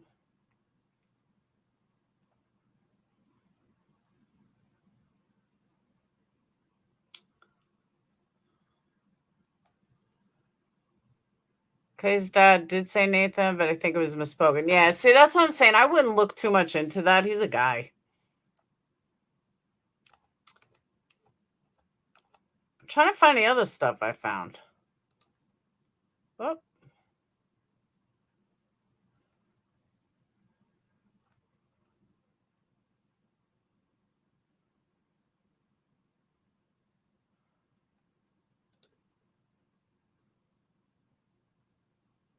Do you think it was someone that knew them, or maybe a random person, and you don't even have to say what you believe, but do you have an opinion on who did this? Can you guys hear that?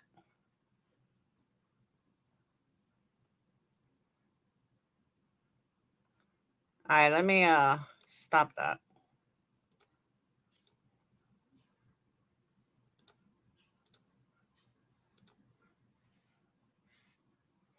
Whoop, I messed up. Hold on.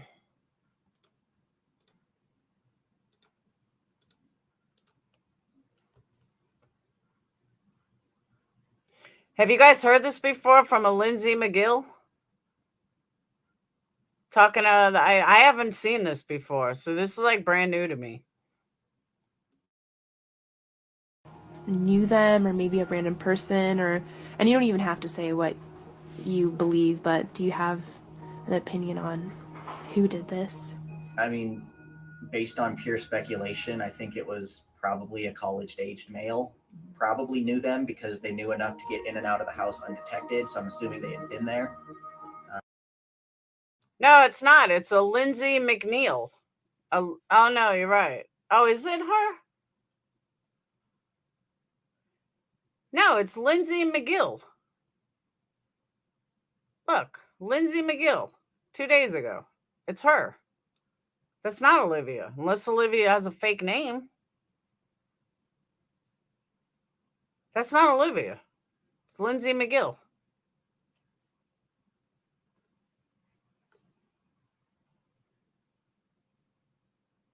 She was showing Olivia? Whether they were friends with them or just had known them from various gatherings and parties or classes, I don't know. Again, we don't know anything. This is all just my personal speculation. But I would assume that it was probably someone that either knew them or was familiar with them at least. Do you feel safe here? Usually, yeah. How about after this event? I mean, from the killer, the first couple days definitely was a little bit sketchy because the police said there was a quadruple homicide. The person is out and about. We don't know who it is.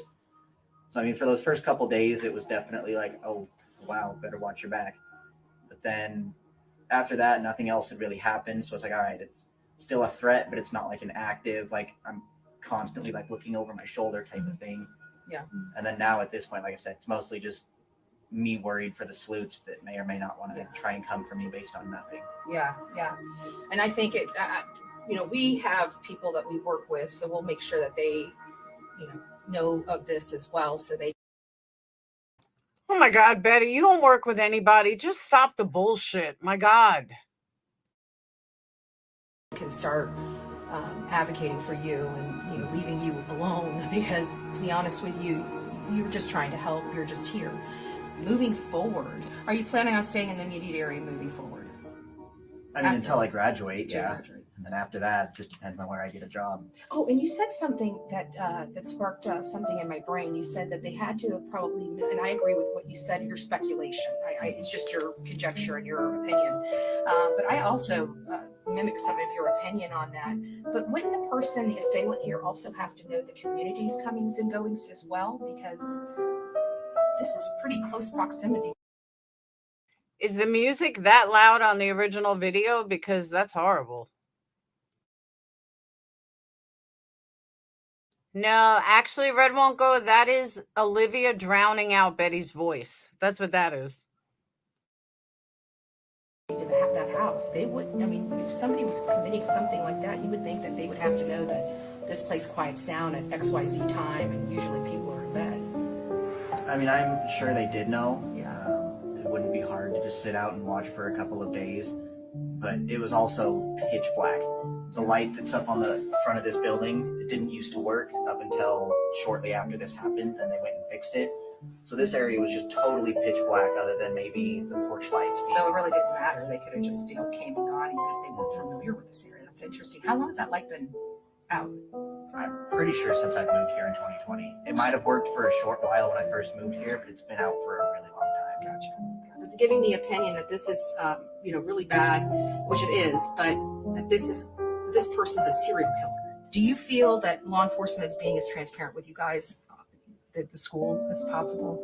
No. I think it's partly to preserve the investigation, because if they come out and say we think it was X or Y or Z, everyone's going to start freaking out. People are going to start doing more digging into stuff that may be irrelevant. So I think they're trying to keep it pretty centralized so that they can do what they need to do without outside interference.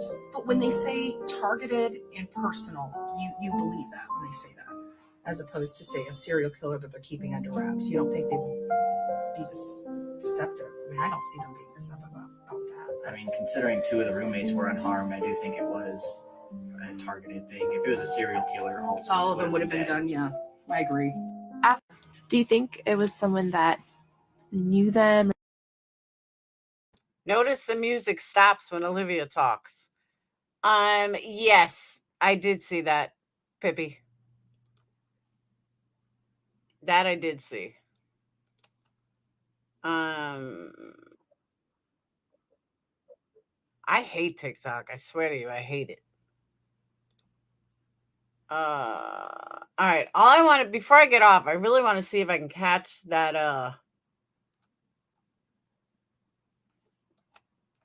that live. I mean, the News Nation one. Let's see.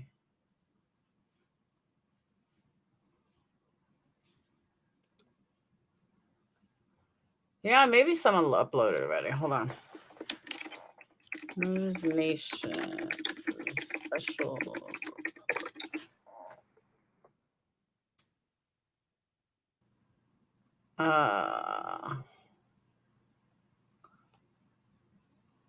Is first half hour? Maybe?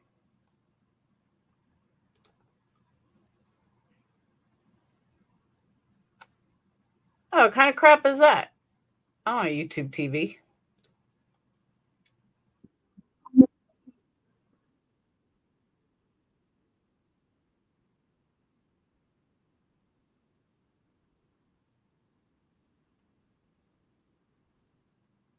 Okay, that's old. Oh, I didn't even look at the date.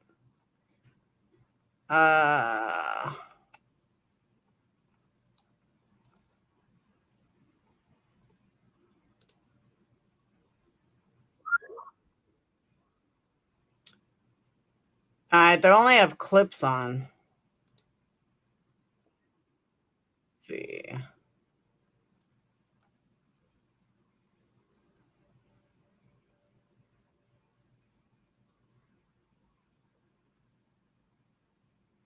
Oh, what's this?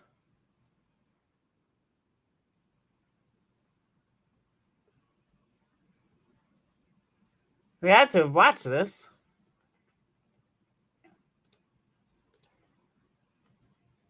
This was the first. It's only 5 minutes, but I'm Brian Enton, live in Moscow, Idaho tonight. The murder mystery has reignited the murder here. The online sleuthing community who gained notoriety during the search for Gabby Petito in 2021. We are talking about the armchair detectives, people who sift through social media looking for any possible clue. And in the vacuum of information from Moscow police, their voices. By the way, that would be all of us, just saying. Yeah, Kendra, I streamed it too. I just missed the first half hour. Are louder than ever. Here's News Nation's Ashley Banfield. What we know is that 6 missed calls were made from Kaylee to Jack's phone, her ex-boyfriend. From the start, amateur investigators shared their theories on the Moscow, Idaho quadruple murders. The case has gripped the nation. People are craving as much information as possible, trying to put the pieces together themselves. I'm going to talk about the slayings in Moscow, Idaho. I'm wondering if it was a friend, not one of the roommates. This is just as pretty much everybody talking about this case, pure speculation. Partly fueled by a lack of information from the police. Everybody has an opinion and they want to come out and say it. And so what that does is that detracts from the public's ability to trust the information that's out there. Police have always had to work around rumors. They sift through leads, discarding the hoaxes and the hearsay to try to get to the credible tips. But the sheer volume of tips in this case could take a toll on police resources. But they could also crack the case. Nearly 500 digital media tips have come in to an FBI page dedicated to the case. The Moscow police are on rumor control, both on their website and during their news conferences. Often, the rumors get started on social media. Okay, I have no qualifications to be speaking on the Idaho murders other than the fact that I just have been keeping up with them. And this is my theory on multiple parts of the case, okay? Social media sites seizing the moment, setting algorithms to gain traction on the Idaho case. TikTok posts with the hashtag Idaho Murders have more than 90 million views. Reddit forums with 27,000 members, and private Facebook groups, each with tens of thousands of people, are all talking about the Idaho murders and are ripe with wild speculation, many delving into Kaylee, Xana, Madison, and Ethan's own social media accounts. But these crowdsourced investigations can also ruin lives as they track down so-called suspects on their own. First, it was the young man in the hoodie seen at the food truck in a video that surfaced days after the murders. Police were flooded with questions about who he was. I think a lot of people were curious about that person. We were able to identify him. Police have since cleared that man, but online sleuths soon turned their attention to a new suspect, a neighbor of the victims named Jeremy Reagan. He's a third-year law student at the University of Idaho and gave a TV interview about the comings and goings at the house where the kids were murdered. He admits that he'd given a nervous smile while talking about the crime. Some viewers took issue and made him a target. Soon he moved from target to suspect, and it was open season on the internet. People online have just been ruthless. They went through and gone through all of my social media history over the past decade, partly because of all the reports that the people had sent in about me in the interview I did. Reagan has spoken with the police and even volunteered his DNA. But when he didn't hear back from the officers, he simply went to the station himself and gave police a sample. But as amateur investigators continue to dig deep into his personal life, contacting his friends and his family, Jeremy is now so concerned that he carries a pistol for protection. Amateur detectives have had some success before. During the Gabby Petito case, social media hashtags exploded with billions of views. It was social media users that put many of the pieces together and gave police strong clues as to where to look. Back in Moscow, Idaho, with every day that the 4 murders go unsolved, the online investigative community is sure to grow. Each wanting to be the cyber sleuth that unlocks the mystery and solves the crime. But at what cost to the professional investigators and to the public? Thank you for watching. Go to newsnationnow.com to find News Nation.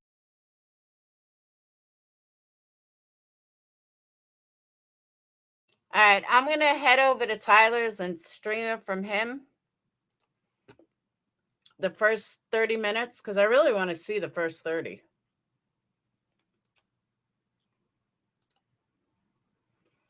Why is Summer reporting DNA was found? There was no DNA found. Did I miss something since we were live?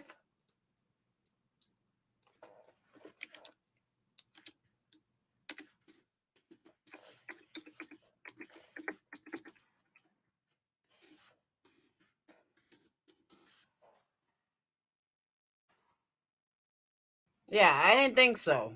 Another clickbait fucking title.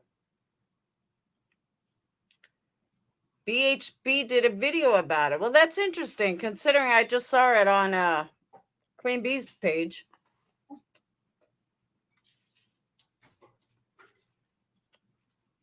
There was matching DNA on all 4 bodies. Where did she find this out? Where did she find this out? Because I don't see this anywhere.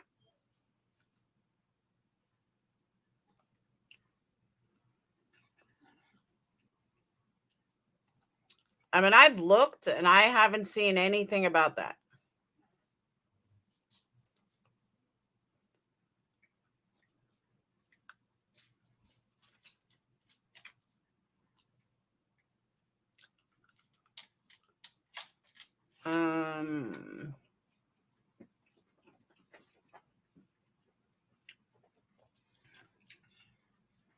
I'd say that's what I'm saying, Mickey. I don't see law enforcement say anything about that.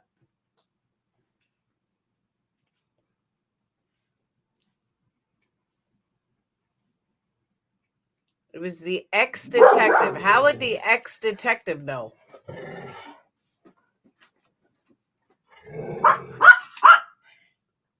How would an ex-detective know? No, go lay down. Someone said there wasn't a hit on any database. See, I remember hearing that. That I remember hearing. That was a couple of days ago.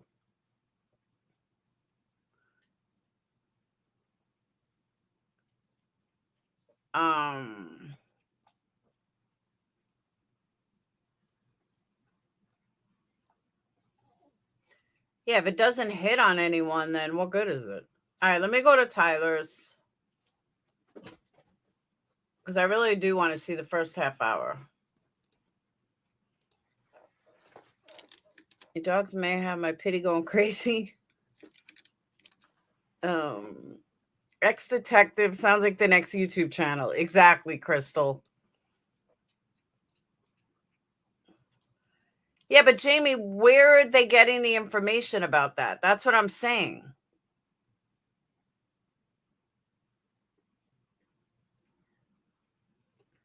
I'll show you what I'm talking about.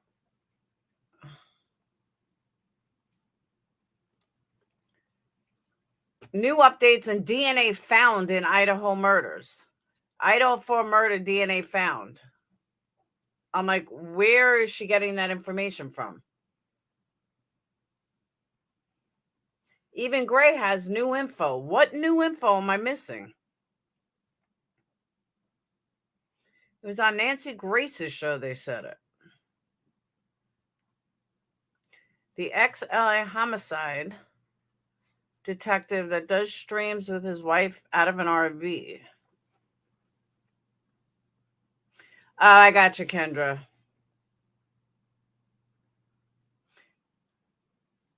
But even Grace said there's new updates. What new updates? Where's the new update? What am I missing? The new info is who believe it. That's not new info. Nancy Grace's presumption due to how they worked other cases. Thank you. That's what I thought. Clickbait everywhere. I hate that. That's exactly what the family was talking about. Stop doing clickbait.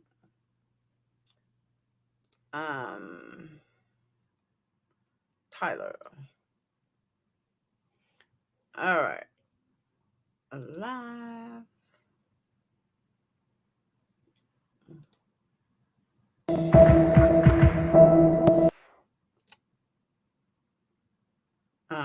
We watched that.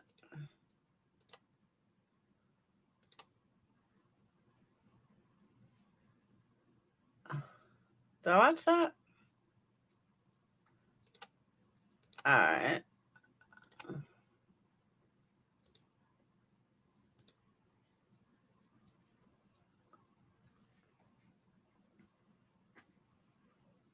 All right. So this.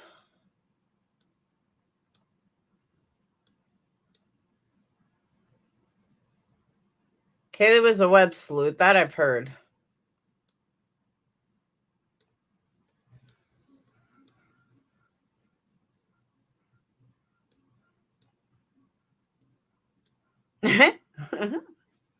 That's a good place to stop it. That was pretty funny.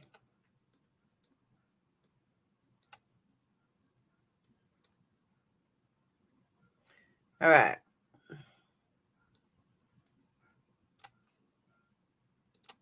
Been like stuffy nose, just I think from the cold.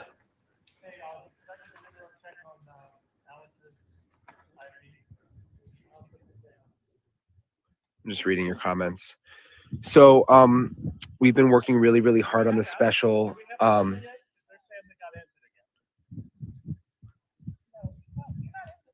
Sorry, 1 second. No, I'm not in this hour.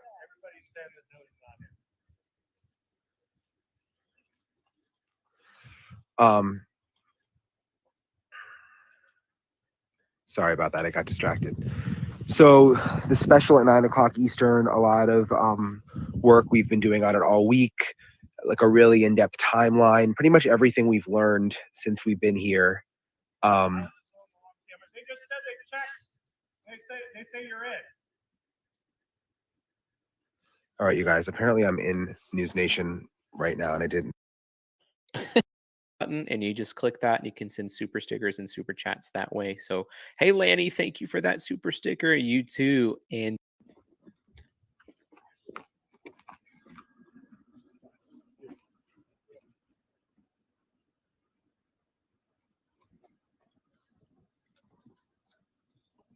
I have no idea if they're wet or not. That bag in particular, I think it's just we cannot change the outcome. For a quiet college campus to become a crime scene.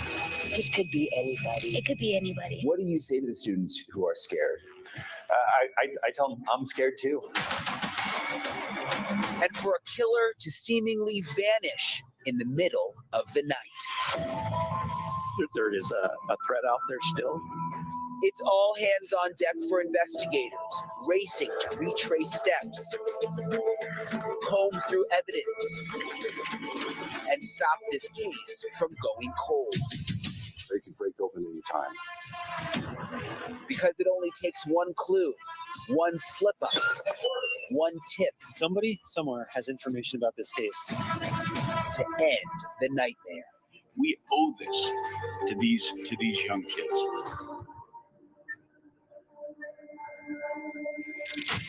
Idaho Murder Mystery, the News Nation special report, starts right now.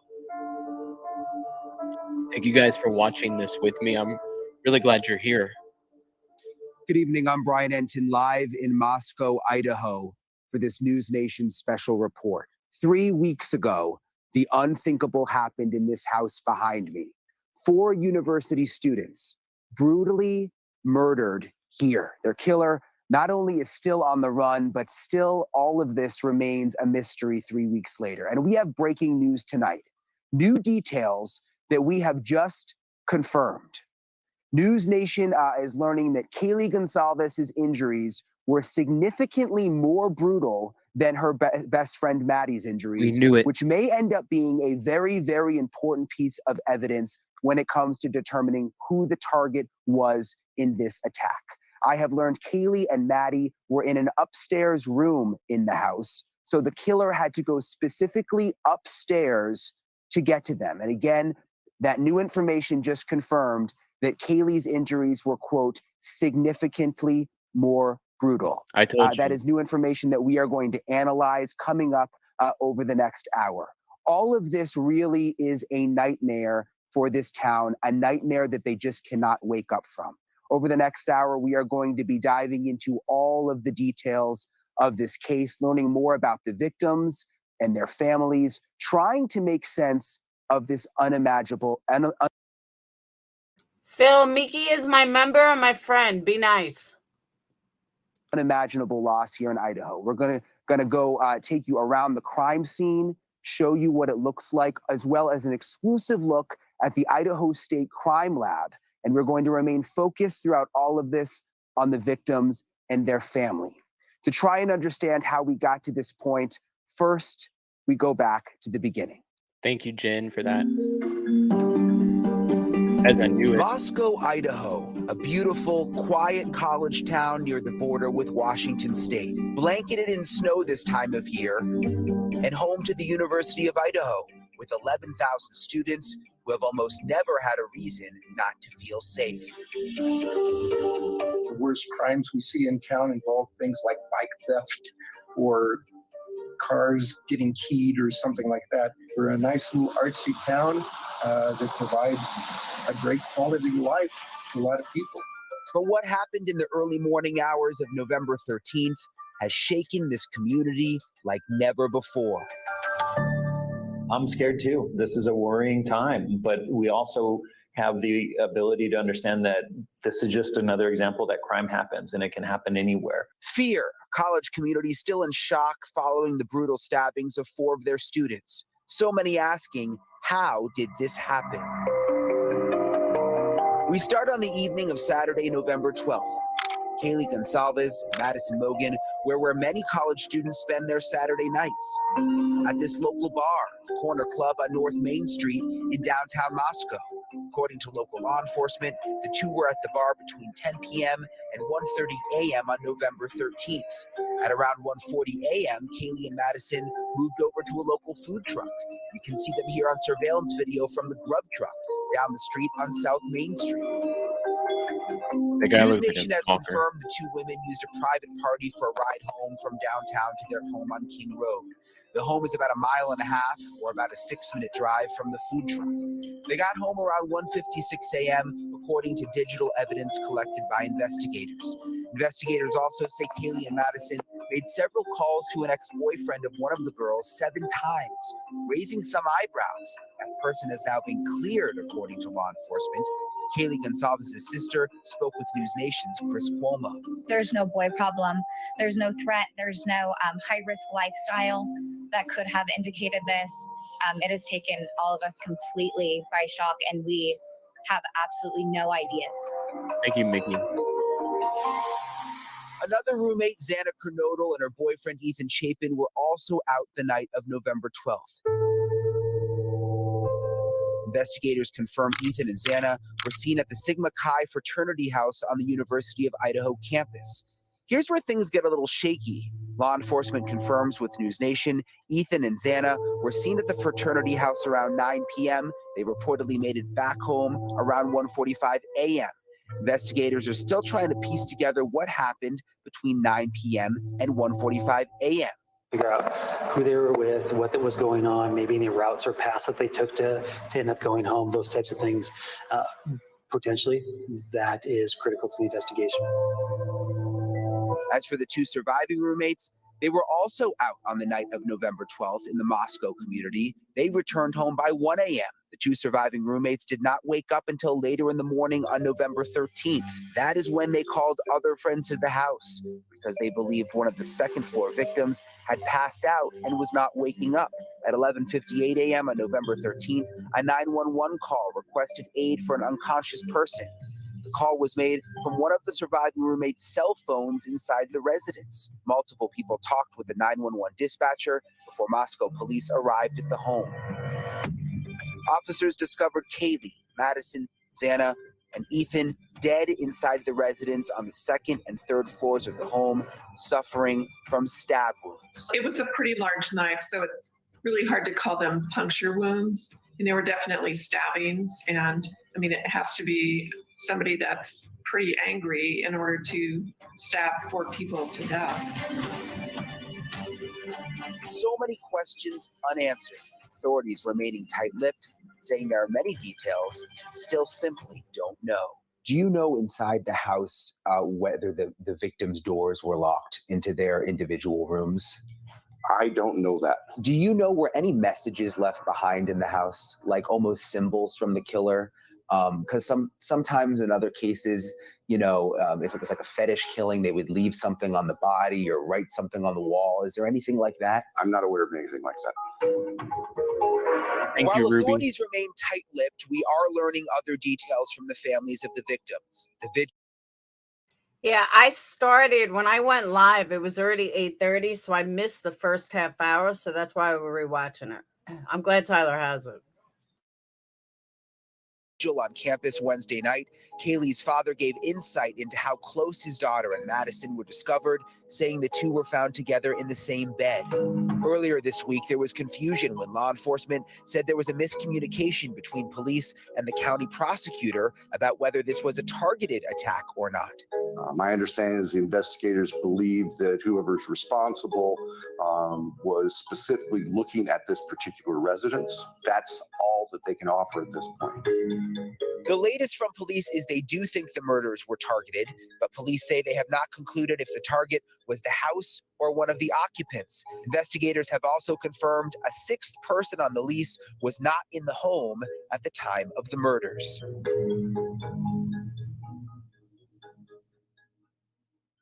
And the roommates and friends who lived in this house behind me were so many things to so many people. Jokesters, a fashionista, some prolific photographers. They were really just typical college kids preparing to take on the world. Guys, can anybody join me, class? Their friendships so deep. Did anyone do their chores today? I'm just gonna do it. The roommates could rock spot-on impressions of one another. It's 8. Gotta go. Jake's calling. Oh, Jake's calling. 2 of the young women grew up together. Madison Mogan, Maddie from Coeur d'Alene, and best friend Kaylee Gonzalez from nearby Rathdrum, Idaho.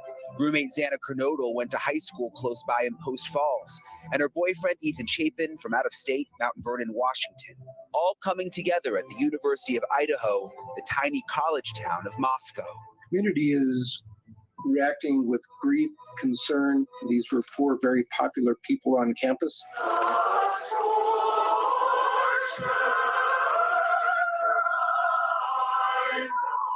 Emotions raw at a community vigil on campus Wednesday, including Ethan Chapin's mother. My name is Stacy Chapin. I'm Ethan's mom. Her 20-year-old coming to the university this fall with his brother and sister. Triplets, they were inseparable. Ethan's last day spent accompanying sister Maisie to her sorority formal. Yet the freshman was usually with his girlfriend, Xana Kernodle, a junior studying marketing and reveling in the pair's growing relationship. A proud post of Mouse and Chef, a playful version of Ratatouille. And I want people to take this personally because she was everyone's daughter. Kaylee Gonzalez's sister talking to News Nation's Chris Cuomo about her younger sister. Kaylee was finishing her senior year strong, with her best friend, Maddie Mogan, always at her side. So then they went to high school together. Then they started looking at colleges. They came here together. From tweens to Lake City High, teachers say the 2 girls never parted. Roommates at the University of Idaho, Maddie did join a different sorority. The live music lover showed off her marketing skills, running the social media account at the Mad Greek restaurant where she worked. And in the end, they died together in the same room, in the same bed. Thank all the people working on trying to figure this out. And it really means a lot. Thank you, Ruby. Artsy and funky Moscow, Idaho, the perfect backdrop for the college journey. Hey guys, I know I talk about myself a lot, but what would you guys do in my situation? The home on King Road, which once hosted Forever Friends, now bears visible scars of the unthinkable. 4 young lives taken. who, as shown on Xana's high school graduation cap, had their sights set on giving the world so much more. Make sure that you spend as much time as possible with those people because time is precious and it's something you can't get back. It's just so heartbreaking what these families are going through. I had the chance to sit down with the Gonzalez family in Kaylee's home. Their loss, it is so heavy, and they have been vocal about their relentless search for justice and frustrations with the investigation. Here's part one of our conversation. You know, she was hurt so bad that she was not able to recover. That is just terrible. Oh, it's okay. It's terrible. I cannot fathom in my head what kind of person did this. It's capable. And why. I can't sleep at night. I lay in bed pondering just millions of different scenarios. And just, I want to know, but then there's stuff obviously you don't want to know, you know, but You just cry. I think I want to know it all. And you're okay. I just don't understand why, how somebody could take somebody, four of them. It wasn't just my girl, just so savagely. Is anyone acting differently since the murders? I mean, is there anyone that you have a weird feeling about that the girls knew or that comes to mind? Yeah, I would say not in the immediate circle by any means, but a few of the names that have been circulating around, I think it's hard not to kind of, you know, dig into this. And I don't know how much of that is just because we have so little information from law enforcement and how much of it really is, you know, a sister or a father's intuition. Can you elaborate at all? I don't know. You don't have to give a name, but I mean, is it someone that she knew, or? This is when they I say was it's gonna too say that. soon. I just feel like there's been a couple individuals that were cleared very fast. That may not, maybe shouldn't have been. And yeah, Share the strong alibi. just really fast. If you can like, dismiss. you know, an hour later, and we're like, what? And I don't know. I don't know anything about those individuals. I just know they were people that, you know, definitely should have been looked at. And yeah. I don't know what would prevent you from sharing somebody's alibi. Yeah, I think that's what we're struggling with. So it's like, you know, we know what we know. We've, you know, fought for Jack, Kaylee's boyfriend, and, you know, we still stand that way. So I did just kind of want to clear that up while we're talking through this ambiguity that, you know, that's not what we're honing in on here. We don't want to make more victims out of innocent people. Exactly. We definitely don't want to do that. You've mentioned before that you didn't want to have a funeral right now because the killer's still out there. Is that something that you're still thinking about? Are you nervous at all? I mean, because in Moscow, you know, we talk to students, people are really nervous there. They should be. Yeah. It's targeted to me. It seems behavior based. That's why I don't like it. And it kind of pits the parents against each other. So I don't like that. I just told some of the other parents today that, you know, if your daughter is no ill will for me, man. To me, if you go have a couple beers or go out and hang out with your friends and then come home and go to bed, if that's your target, then I think we all do that. I think we all come home and go to our beds. Yeah. So it's kind of a bad word then. I mean, it doesn't really make sense in some ways. Exactly. Even the prosecutor told me that. Yeah. He said, I think it was kind of a weird word to choose. Yeah. I mean, if it makes sense if there was some bad behavior that they did, let's say, I don't know, they came from a strip club or something, and then somebody followed them home. That's a targeted thing. That's what comes. I've had innocent people that were Wait, what was that, Southern Jen? If you don't mind, Tyler put a tweet out about putting alibis out there to see if we can get Ellie to release them. If you wanted to RT it. I don't know what you mean.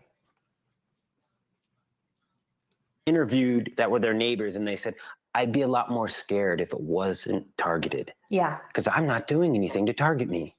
And I'm like, well, if targeting's just going to bed with your friends. So maybe that was just a way to calm people down? I feel like it was strategic. Yeah. It was a strategic way to keep people from hitting the door, transferring out, and turning that place into a ghost town. That's what You never think you're going to lose your little sister. Yeah. Ever. You never think you're going to have to bury your daughter. Absolutely unbelievable. It's nothing. way that I feel. Yeah. Griffin Kaylee. And I don't know. It's several things. It's her age. It's how it happened. So life. Why it happened. Who did this to her? Just graduated. Who did this to her and her friends? The fact that she was with her best friend. I mean, since they were little girls. That family tonight is so heartbroken. I've been in touch with them. It's literally unimaginable to think about what they are going through, but they are so determined. Do you know what the peace in that is, though? And I know a lot of people are going to think I'm nuts for this, but I really mean this. I find that some of the peace in it is that here they were best friends. They did everything together from the time they were little, and then they died together. That has to be some solace that, you know, they were besties who ended up dying together.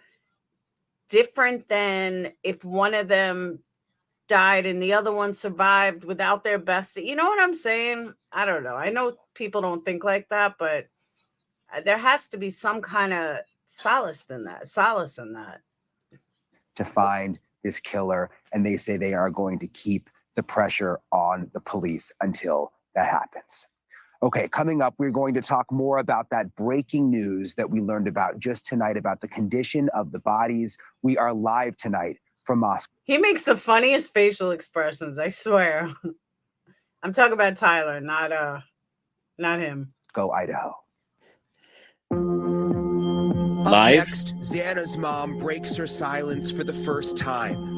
We need more answers. And internet sleuths are on the case. And this is my theory on like multiple parts of the case, okay? But when does it help the investigation and when does it go too far? This is day 16, and it doesn't feel a whole lot different than day. Super stickers and super chats. The case has gripped the nation. People are craving as much information as possible, trying to put the pieces together themselves. I'm going to talk about the slayings in Moscow, Idaho. I'm wondering if it was a friend, not one of the roommates. This is just as pretty much everybody talking about this case, pure speculation. Partly fueled by a lack of information from the police. Everybody has an opinion and they want to come out and say it. And so what that does is that detracts from the public's ability to trust the information that's out there. Police have always had to work around rumors. They sift through leads, discarding the hoaxes and the hearsay to try to get to the credible tips. But the sheer volume of tips in this case could take a toll on police resources. But they could also crack the case.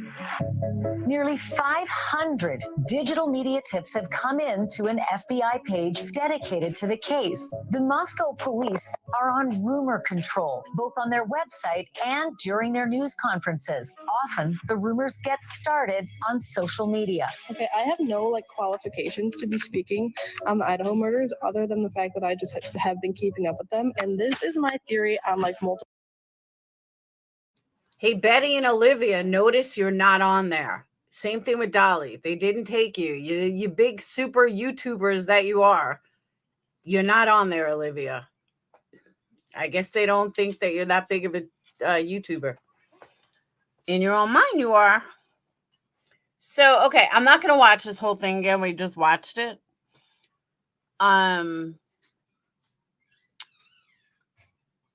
So what do we think? Let's close this up. What do we think?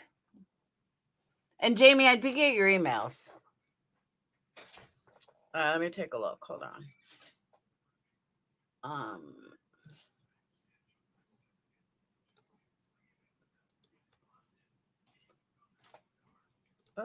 Why am I signed out of everything?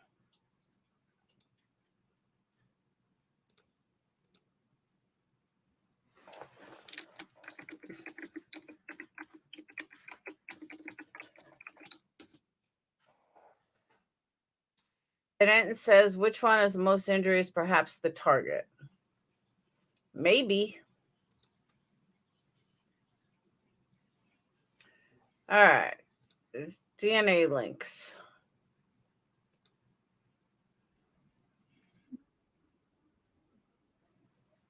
Is this guy's real voice? Is that his real voice? Solved the case. He said it was a midget who used a little brick to climb in through the window. And we're looking for a serial killer. Do you think he's right? Do you know when it was released that the girls were in the same bed? They officially released it 2 days ago or 3 days ago. However, I thought we all knew that they were in the same bed, because that's what I always thought from the beginning. But they officially released it, I think, 2 or 3 days ago.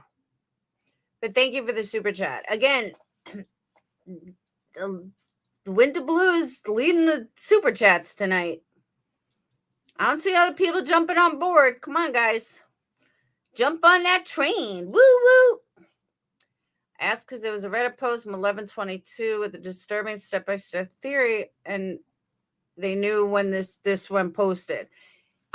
Winter Blue, we were actually discussing this the other night. When it officially came out that they were sleeping in the same bed, I was like, guys, didn't we know this already? I could have sworn we knew this already. And everyone said, but it officially came out tonight. I'm like, yeah, but we already knew this. Like, we knew they were sleeping in the same bed because they said that there were 2 bedrooms.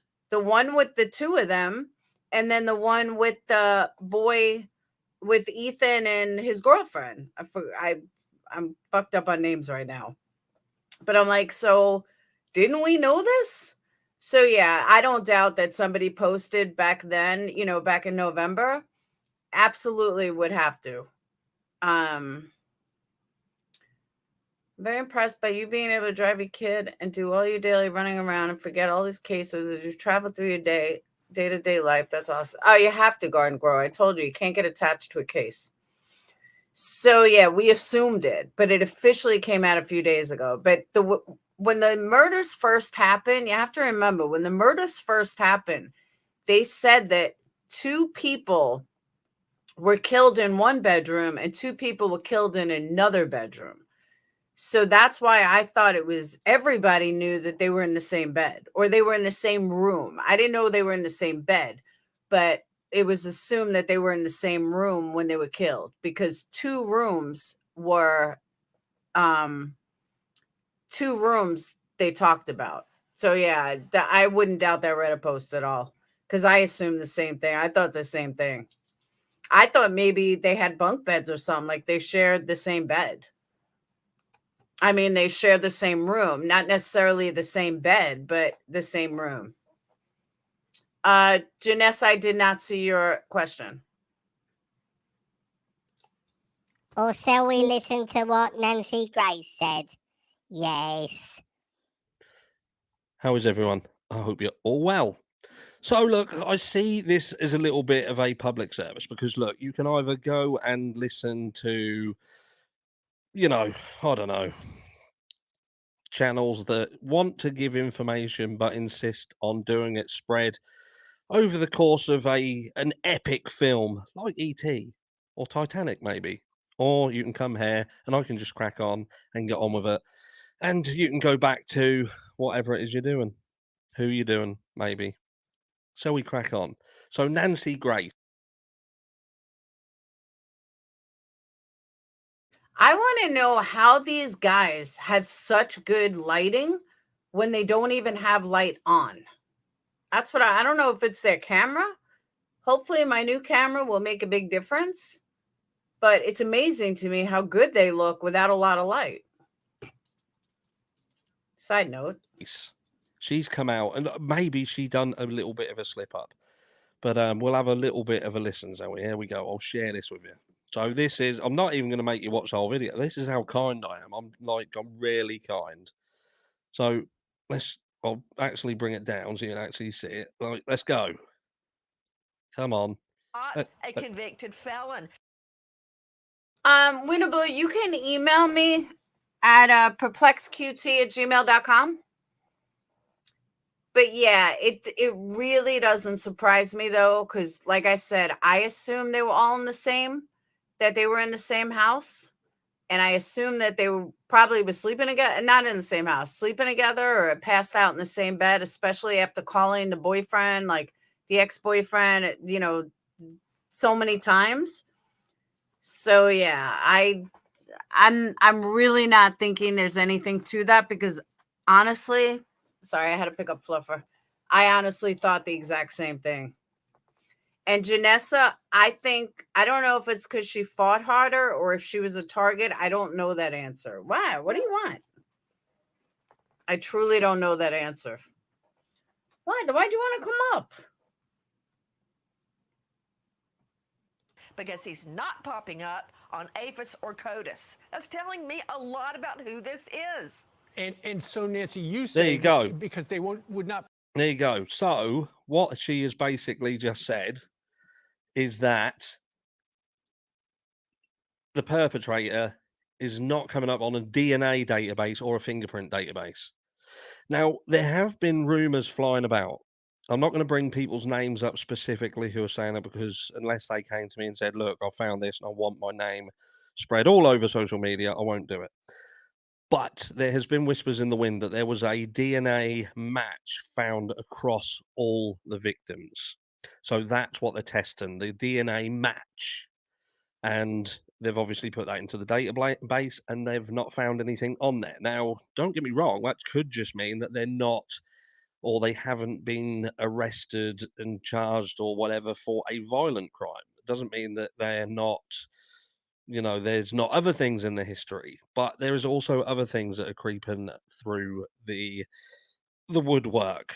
And that is some friends who have connections to a specific person, one of the victims. Let's just say that one of the victims has a friend who there's a lot of whispers and fingers being pointed. And at this stage, I'm not going to put his name on here because at the end of the day, you know what it's like, guys. And you can put a name on, and before you know it, these people are being crucified. And I don't, at this stage, see any reason to do that. But there is one specific person. And when you go through their social media, it's really not looking great. I mean, they are on things like Pinterest, etc., and they've got pictures of guns, they've got pictures of knives, specific links that are pinned to. It looks like a business or something that specializes in these weapons, specifically the weapon style that was used, as far as we know, in this crime. So there are things bubbling about in the background. I wouldn't be surprised if law enforcement do in fact know more than what they're letting on. So all I'm going to say is strap yourselves in because I think and I hope, fingers crossed, that things may be moving in the background quicker than what we initially thought. And maybe some of the things that are happening. Okay, so I missed it again though. How does he know that there's DNA found? I still haven't caught that. I mean, I could turn around and say that they found DNA too, doesn't make it true. This is where I'm confused. What source said DNA was found? That's what I'm having trouble understanding. Oh, the next link. Okay. Because right now it just seems like people repeating stuff that everyone else has said, but there's no confirmation of it. With regards to law enforcement, and some of the things that we felt were being done for one reason was actually being done for another. So, yeah, that's it. That's all the information. What do we got? Like I say, DNA, not. Yeah, but how would Nancy Grace know? She's not going to know. She's not on the case. Police certainly aren't going to leak anything to fucking Nancy Grace. I mean, she's the biggest mouth there is. On the DNA database, not on the fingerprint database. It seems to corroborate what I've heard through the whispers that there was a match in DNA across all 4 of the victims. Again, I'm just saying that's what I've heard, and Nancy Grace's statement kind of leads you to believe that that was in fact correct. And there we have it. let's think about this for a second, okay? So everybody is going on something that Nancy Grace said. Nancy Grace is not on the case. Nancy Grace is a reporter with a very, very fucking big mouth. Thank you, Winter Blue. Is a reporter with a very big mouth. Nobody is leaking any information to Nancy Grace. I promise you that. So, but it's like someone says something and everybody runs with it. But media has not reported it yet. Nobody's reported it. This is weird. Okay, you said, let's see.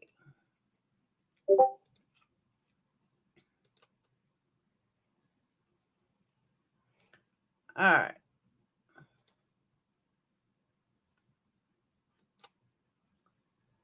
Oh.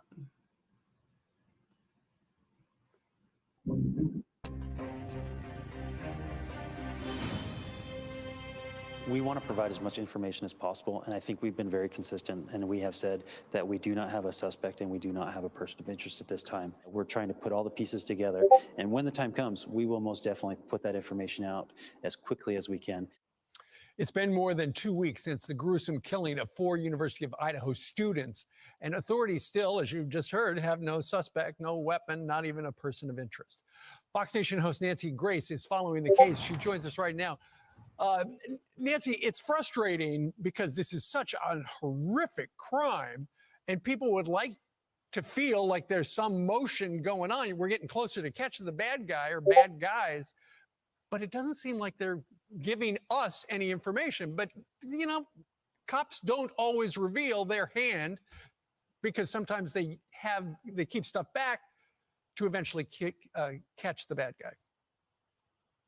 Well, we saw this play out in the Delphi double murders of Abby and Libby. Cops held back and are still holding back a lot of information, but ultimately got the local pharmacy tech. Same thing happening here. There's a lot swirling that the cops didn't know what they were doing. I don't agree with that. And if anybody does think that, let me remind everyone that the Idaho State Police and the FBI are also on the case. There has not been a homicide in this area since 2015. Another thing that has gone largely unmentioned, there was a huge football game that day in the stadium seating 16,000 people. They only live about a mile away, 2 blocks off of campus. Does that have anything to do with it? Probably not, but it's another needle in a haystack for cops to sift through. All the people flooding into that stadium. I believe the killer was within one of the victims' circle. I also believe the killer came in from the second floor. If you come in from one angle, you don't even see the bottom level. You're right. Through that sliding glass door. You're absolutely right. And when we look at the exterior, you can see exactly what you're talking about. But Nancy, one of the details they came out with after the first week at a press conference was they said, yes, it was one of the roommates' phones that made the 911 call, but it wasn't the roommate who made the call. Why wouldn't they just reveal who that person is? Because I think that's one of the reasons that people feel like the cops are keeping things from us that would be an easy detail to give us. The roommates' names have now been revealed. I believe that the roommate freaked out when they realized what had happened, called friends over first, and one of those friends used the phone to call. They've had a lot of access to those roommates. The roommates have been now exonerated. They're out. They're not even suspects at this point. But we do know this. We know that there was one perp, not 2. We know that 3 other stabbings are not connected to this stabbing. We know that random animal skinning, not connected to this. It's somebody within one of these, I think one of the girls' orbit, one of their circle, not necessarily a boyfriend or a stalker. It could be somebody at the grocery store, a pizza delivery guy, somebody in one of their classes, somebody they know, but not necessarily intimately. They were not bound and gagged. We also know that there was no rape and that there was no theft. But I'm telling you right now, and I've worked several multiple victim murder scenes, they've got to go through all that blood, all that hair, all those fingerprints to determine if any of it was left by the killer. And another thing, this perp is most likely not a convicted felon because he's not popping up on aphis or CODIS. That's telling me a lot about who this is. And so, Nancy, you say because they would not pop up on those data. Okay, so let me just say, at no point did she say that they found DNA. At no point did she say that. So unless it's coming up in the last minute, people are wrong. Databases, the way to find that particular killer would be with ancestral DNA. What is ancestral DNA? Absolutely, like in Golden State Killer. When you don't have, like, if I find your fingerprint at a crime scene, but you've never given your fingerprint to the cops, I don't have anything to match it to. Right. So with DNA, you have to take that blood and go all the way back, rebuild a family tree like to great, great, great, great grandparents, and come down to who with that DNA connection was in town at that time. That's how you do it, and it takes a lot of time. It takes days to even process a scene like this. I know. And another thing about not getting info from the cops, their duty is not to spoon feed us, the media. Right. Forget about it. Their duty is to solve this case, so everybody back off. There you go. Well said. Nancy, thank you very much for joining us today. Thank you.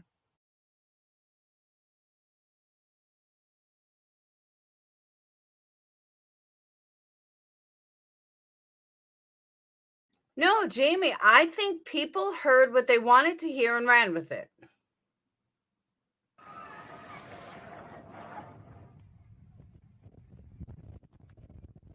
Someone gonna go flying off this thing?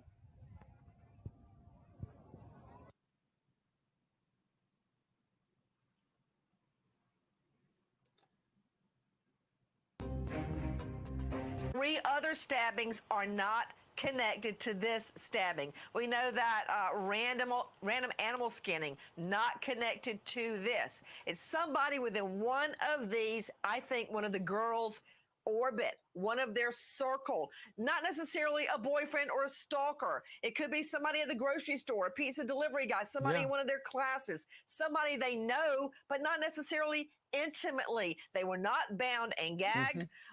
We also know that there was no rape and that there was no theft. But I'm telling you right now, and I've worked several multiple victim murder scenes, they've got to go through all that blood, all that hair, all those fingerprints to determine if any of it was left by the killer. And another thing, this perp is most likely not a... Yeah, she said nothing. She said absolutely nothing but speculation. She did say she didn't know. She didn't say there was DNA that couldn't be traced. It's not what she said. She said that if there's DNA in early interview, Nancy, she did say it. Yeah, I know. Someone needs to show me them because I'm not seeing it. I think one person said it and everybody ran with it. Nancy Grace is not going to know. Yeah, she said if they had DNA, then it may not show for a reason that, but everybody is running with this and it's just not true. Oh, that's a good one, Pippi. I didn't even think of that. 23andMe was brought to the crime scene. That would make sense. That's a smart way to do it. I never even thought of that. Maybe that's why I'm not a detective. But that's a great point. Candy, there's something called 23andMe that tracks your DNA and all your ancestors and stuff. That's pretty smart, though. Found the girls downstairs, particularly the very tall, powerful one. I don't think it was one of the roommates. That's pretty cool, though. I wouldn't have even thought of that. That's pretty good.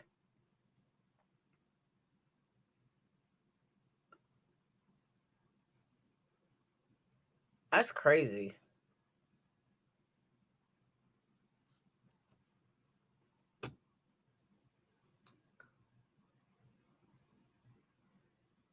All the ancestors' DNA now goes into one database. No, that's pretty smart. Because even if they can't get the killer, they can get the relatives. Fishing tribe at Ellie cannot randomly search. No, but they can narrow it down from 23andMe.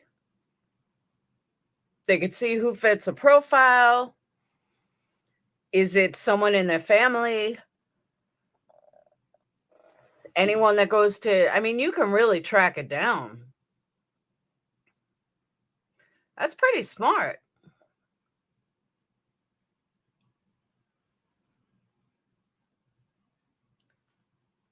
I would have never thought of that. But yeah, I'm telling you guys, I think somebody twisted Nancy's words and then ran with it. Because trust me when I tell you, no police officer is giving that big mouth information. It's not happening. That's true too, Liz.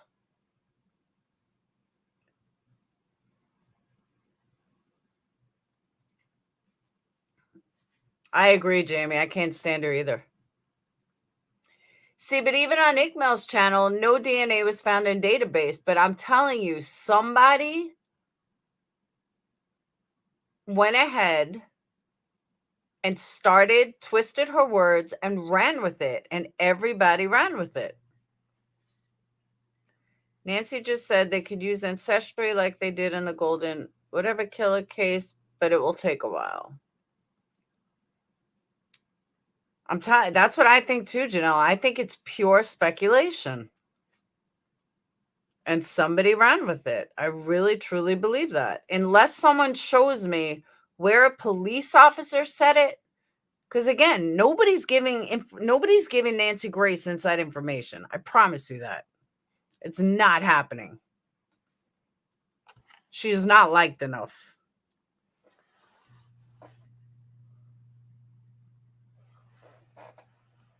I just can't believe how many creators are turning to non-factual stuff. It's annoying. And I'm not saying that they're wrong. I'm just saying prove it. Show me where someone reliable actually said that. Like the police, was it at a press conference? You know, was it somewhere specific? You know, and it really, like, before I go, I'm going to close out with this. What the family said has stuck with me. And what the family said has really got me thinking that all of these creators use these clickbait titles for subs, for views, for money, for whatever, but they may forget that the family, especially after Brian Enton, is saying how great we are as, sleuths and stuff. So, of course, the family is going to turn to YouTube and TikTok. Think about it.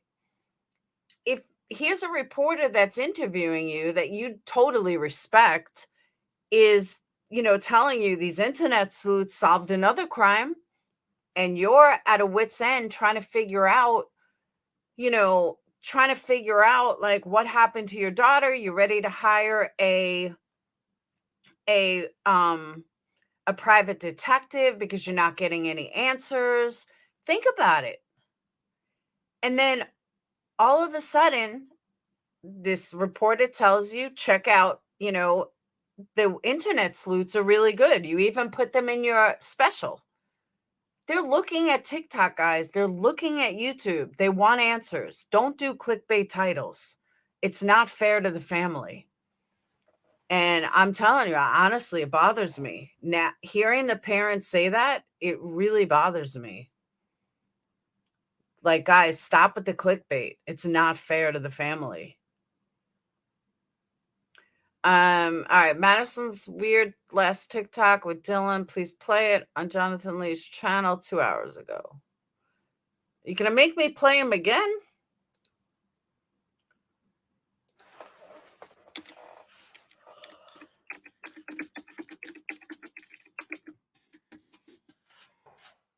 I mean, not that anyone's gonna listen to me, but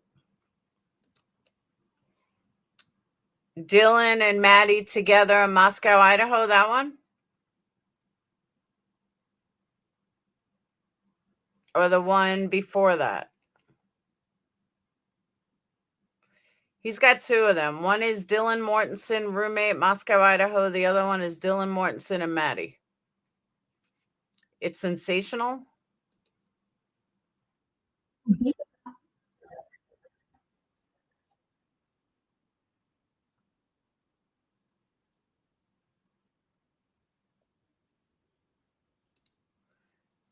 Can I just tell you, this is pretty funny.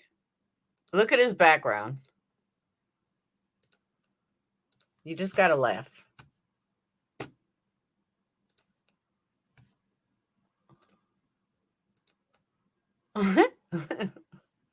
With his fake palm tree behind him. On that video, because there is music, and that is Dylan.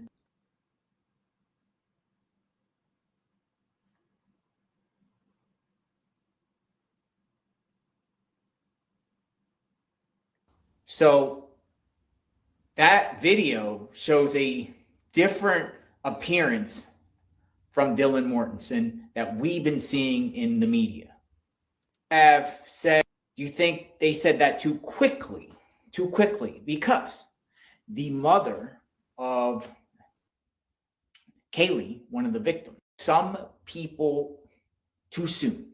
Who are those? One, Bethany, really the food truck guy, publicly said aren't involved. What do you think?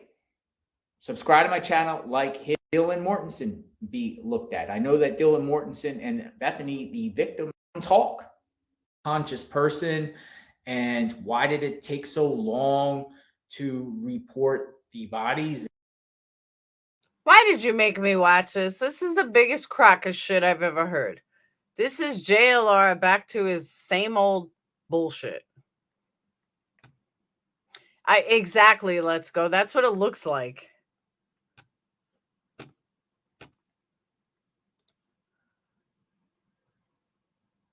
That's exactly what it looks like. Shop Michael's Great Big Holiday. Jonathan Lee Ridges investigates. Let's talk. November was one of the two. So this is an Instagram post dated November 11th, 2 days before the stabbings. This is Madison Mogan on the right, and on the left is Dylan Mortensen, the surviving roommate in the home. Now, a quick observation here. They seem very close, and Dylan looks much, much bigger than Maddie. And this was taken 2 days before the stabbings. Where was this picture taken at? Need some context to this picture here. They look awfully close, and Dylan looks much bigger than Madison. That's my take here. If you have another take, please let me know. Was taken stabbings. So I find Madison Mogan, Brian Enton with News Nation, crush on her. Get what I'm saying? Do you think Dylan's involved with this? And the whole situation's odd. If the stabbings occurred in the early morning hours, why did it take 8 hours later to call 911? And Dylan and another roommate, Bethany, downstairs and didn't hear or see police in the house, if they lived there, evidence in a dumpster or drainage. I personally, here's what I disagree and agree with. I think he's crazy, but I will tell you what I agree with him. I don't understand how they didn't hear anything, how they didn't, I don't know. I find it a little odd that they didn't hear anything. They didn't want to hear anything. I don't know. I do. I find that a little weird. He is such a troll. But And it does seem weird to me, though. They should have heard something. Did they ignore it? Were they afraid? Do they know more than they're saying? I do question that. So that's why people saying there was a guy living. No, I think people got confused with Ethan, but Ethan didn't live there. I don't know, Seashell. You can tell me not one of the 4 even screamed loud enough, banged on a wall, something. It was only released in the last few days by Kaylee's dad. They were in the same bed. My email will make more sense now knowing that. Okay, I knew it was released within the last couple of days, but I promise you, Winter Blue, we were saying it right as it happened. I like his shorts. He digs on things many do not. Who? JLR? I wouldn't say JLR digs on things others don't, but okay. No, he did a good interview with that other guy. I will skip him that. The first floor was built first. The other 4 bedrooms were an addition. Wait, that's true. It could have had white noise. I don't know about a fan. It's kind of cold for a fan in Idaho. Let me check your email before I shut down. I don't have an email from you. I got Jamie's, but let me see. Let me try again.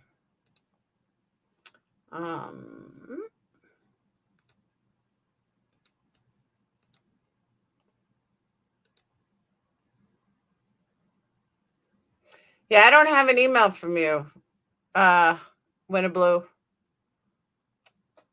Last ones I have are Jamie's.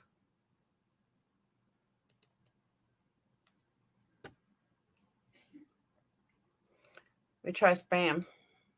No, I'm not in spam.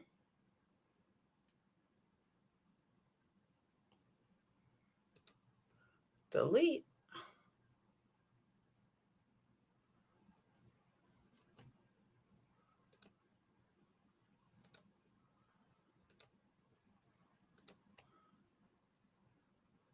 % of people sleep with the fan on. You one of the weird 20. No, it's too cold.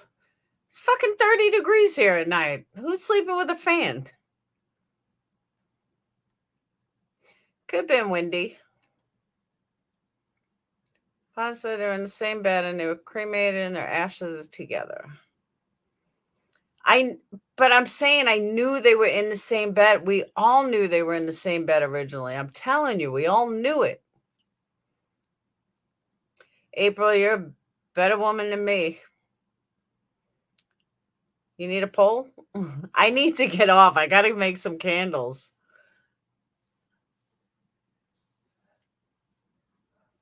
They could have been wearing AirPods. That's true, too. They could have been wearing AirPods. I'll give you that. All right, guys. I am shutting down for now because I got to get candles done. About 10 of you got a whatchamacallit? A notification that your candles are being mailed tomorrow, and I got to make more. So if you didn't get notification, then not ready yet. Lynn, I'm sending you an extra candle because when I made your original order, I did not make your other candle. So I apologize. So yours is going to be a few days, but I'm making it tonight. And guys, we need more Tragedy Pimp candles sold. I've literally only sold 2 of them, and I can prove it. So we need you guys to buy some Tragedy Pimp candles or Obsession candles. Either way, it's $5 is going to the Center for Missing and Exploited Children.